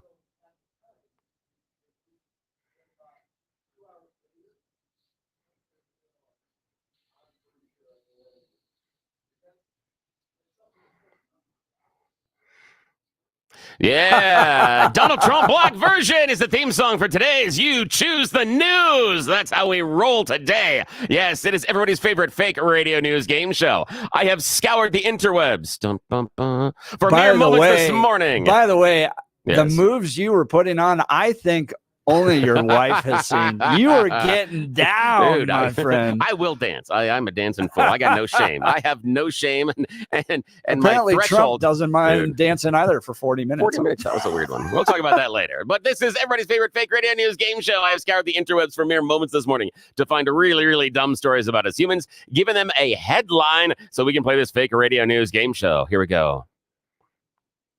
Yeah. All righty. Here we are, Mr. Hunt. Here are your headlines. Headline number 1, using his head. Headline number 2, look up in the sky. It's a bird. It's a plane. It's Steve. Headline number 3, it's obviously an inside job. And headline number 4, we don't need another zero. Your Well, choice. since Steve's in the studio, look up in the sky. Yes, look up in the sky. It's a bird. It's a plane. It's Steve. Sky gazers in South Australia have spotted a mysterious phenomenon in the sky called Steve. Yes, it is actually called Steve. They were outside looking for basically Australia's version of the Aurora Borealis, and that's when they came across Steve. It is a strong thermal emission velocity enhancement. Basically, it's just a big purple streak across the middle of the sky. It is one of the most unusual atmospheric anomalies on the entire planet, and it's called Steve. Recently was a hit in Australia. Yeah, while they were out looking around. I just like the idea that, what do we call this? Have we thought of Steve? Right. It's not an acronym for anything. Yeah, it's strong thermal emission velocity gotcha. I enhancement. missed But that. Okay. they did that backwards. They first named it Steve first, and then they went backwards to name it that one. Because you know where the name comes from? The 2016 children's movie Over the Hedge. Because the hedge is called Steve. love it. There's a longer story behind it, but yeah, we got to keep going. Alrighty, sir, your second choice this morning. Using his head, it's obviously an inside job, or we don't need another zero. We don't need another zero. We do not need another zero. Tina Turner apologies to this one. Coca-Cola is voluntarily recalling more than 13,000 cases of Minute Maid zero sugar lemonade. Because it has all the sugar. It's not zero sugar at all. No, they found out through testing that, whoopsies, we kind of messed up the whole thing when we're putting the thing together, and we didn't switch to the no sugar formula. So if you have zero sugar Minute Maid, you're getting the full dose of sugar. And they apologize deeply for that. And they say, yeah. Enjoy your diabetic coma. I know. I'm just like, wow, I bet there are a lot of people out there that are like, this is the best tasting Minute Maid zero sugar I've had ever. And you're like, that's because it has the sugar. Insulin to the Yes, rescue. Exactly. And who was in charge of the quality control on that day? To be like, Not no. Steve, Yeah, apparently. obviously not Steve. All right.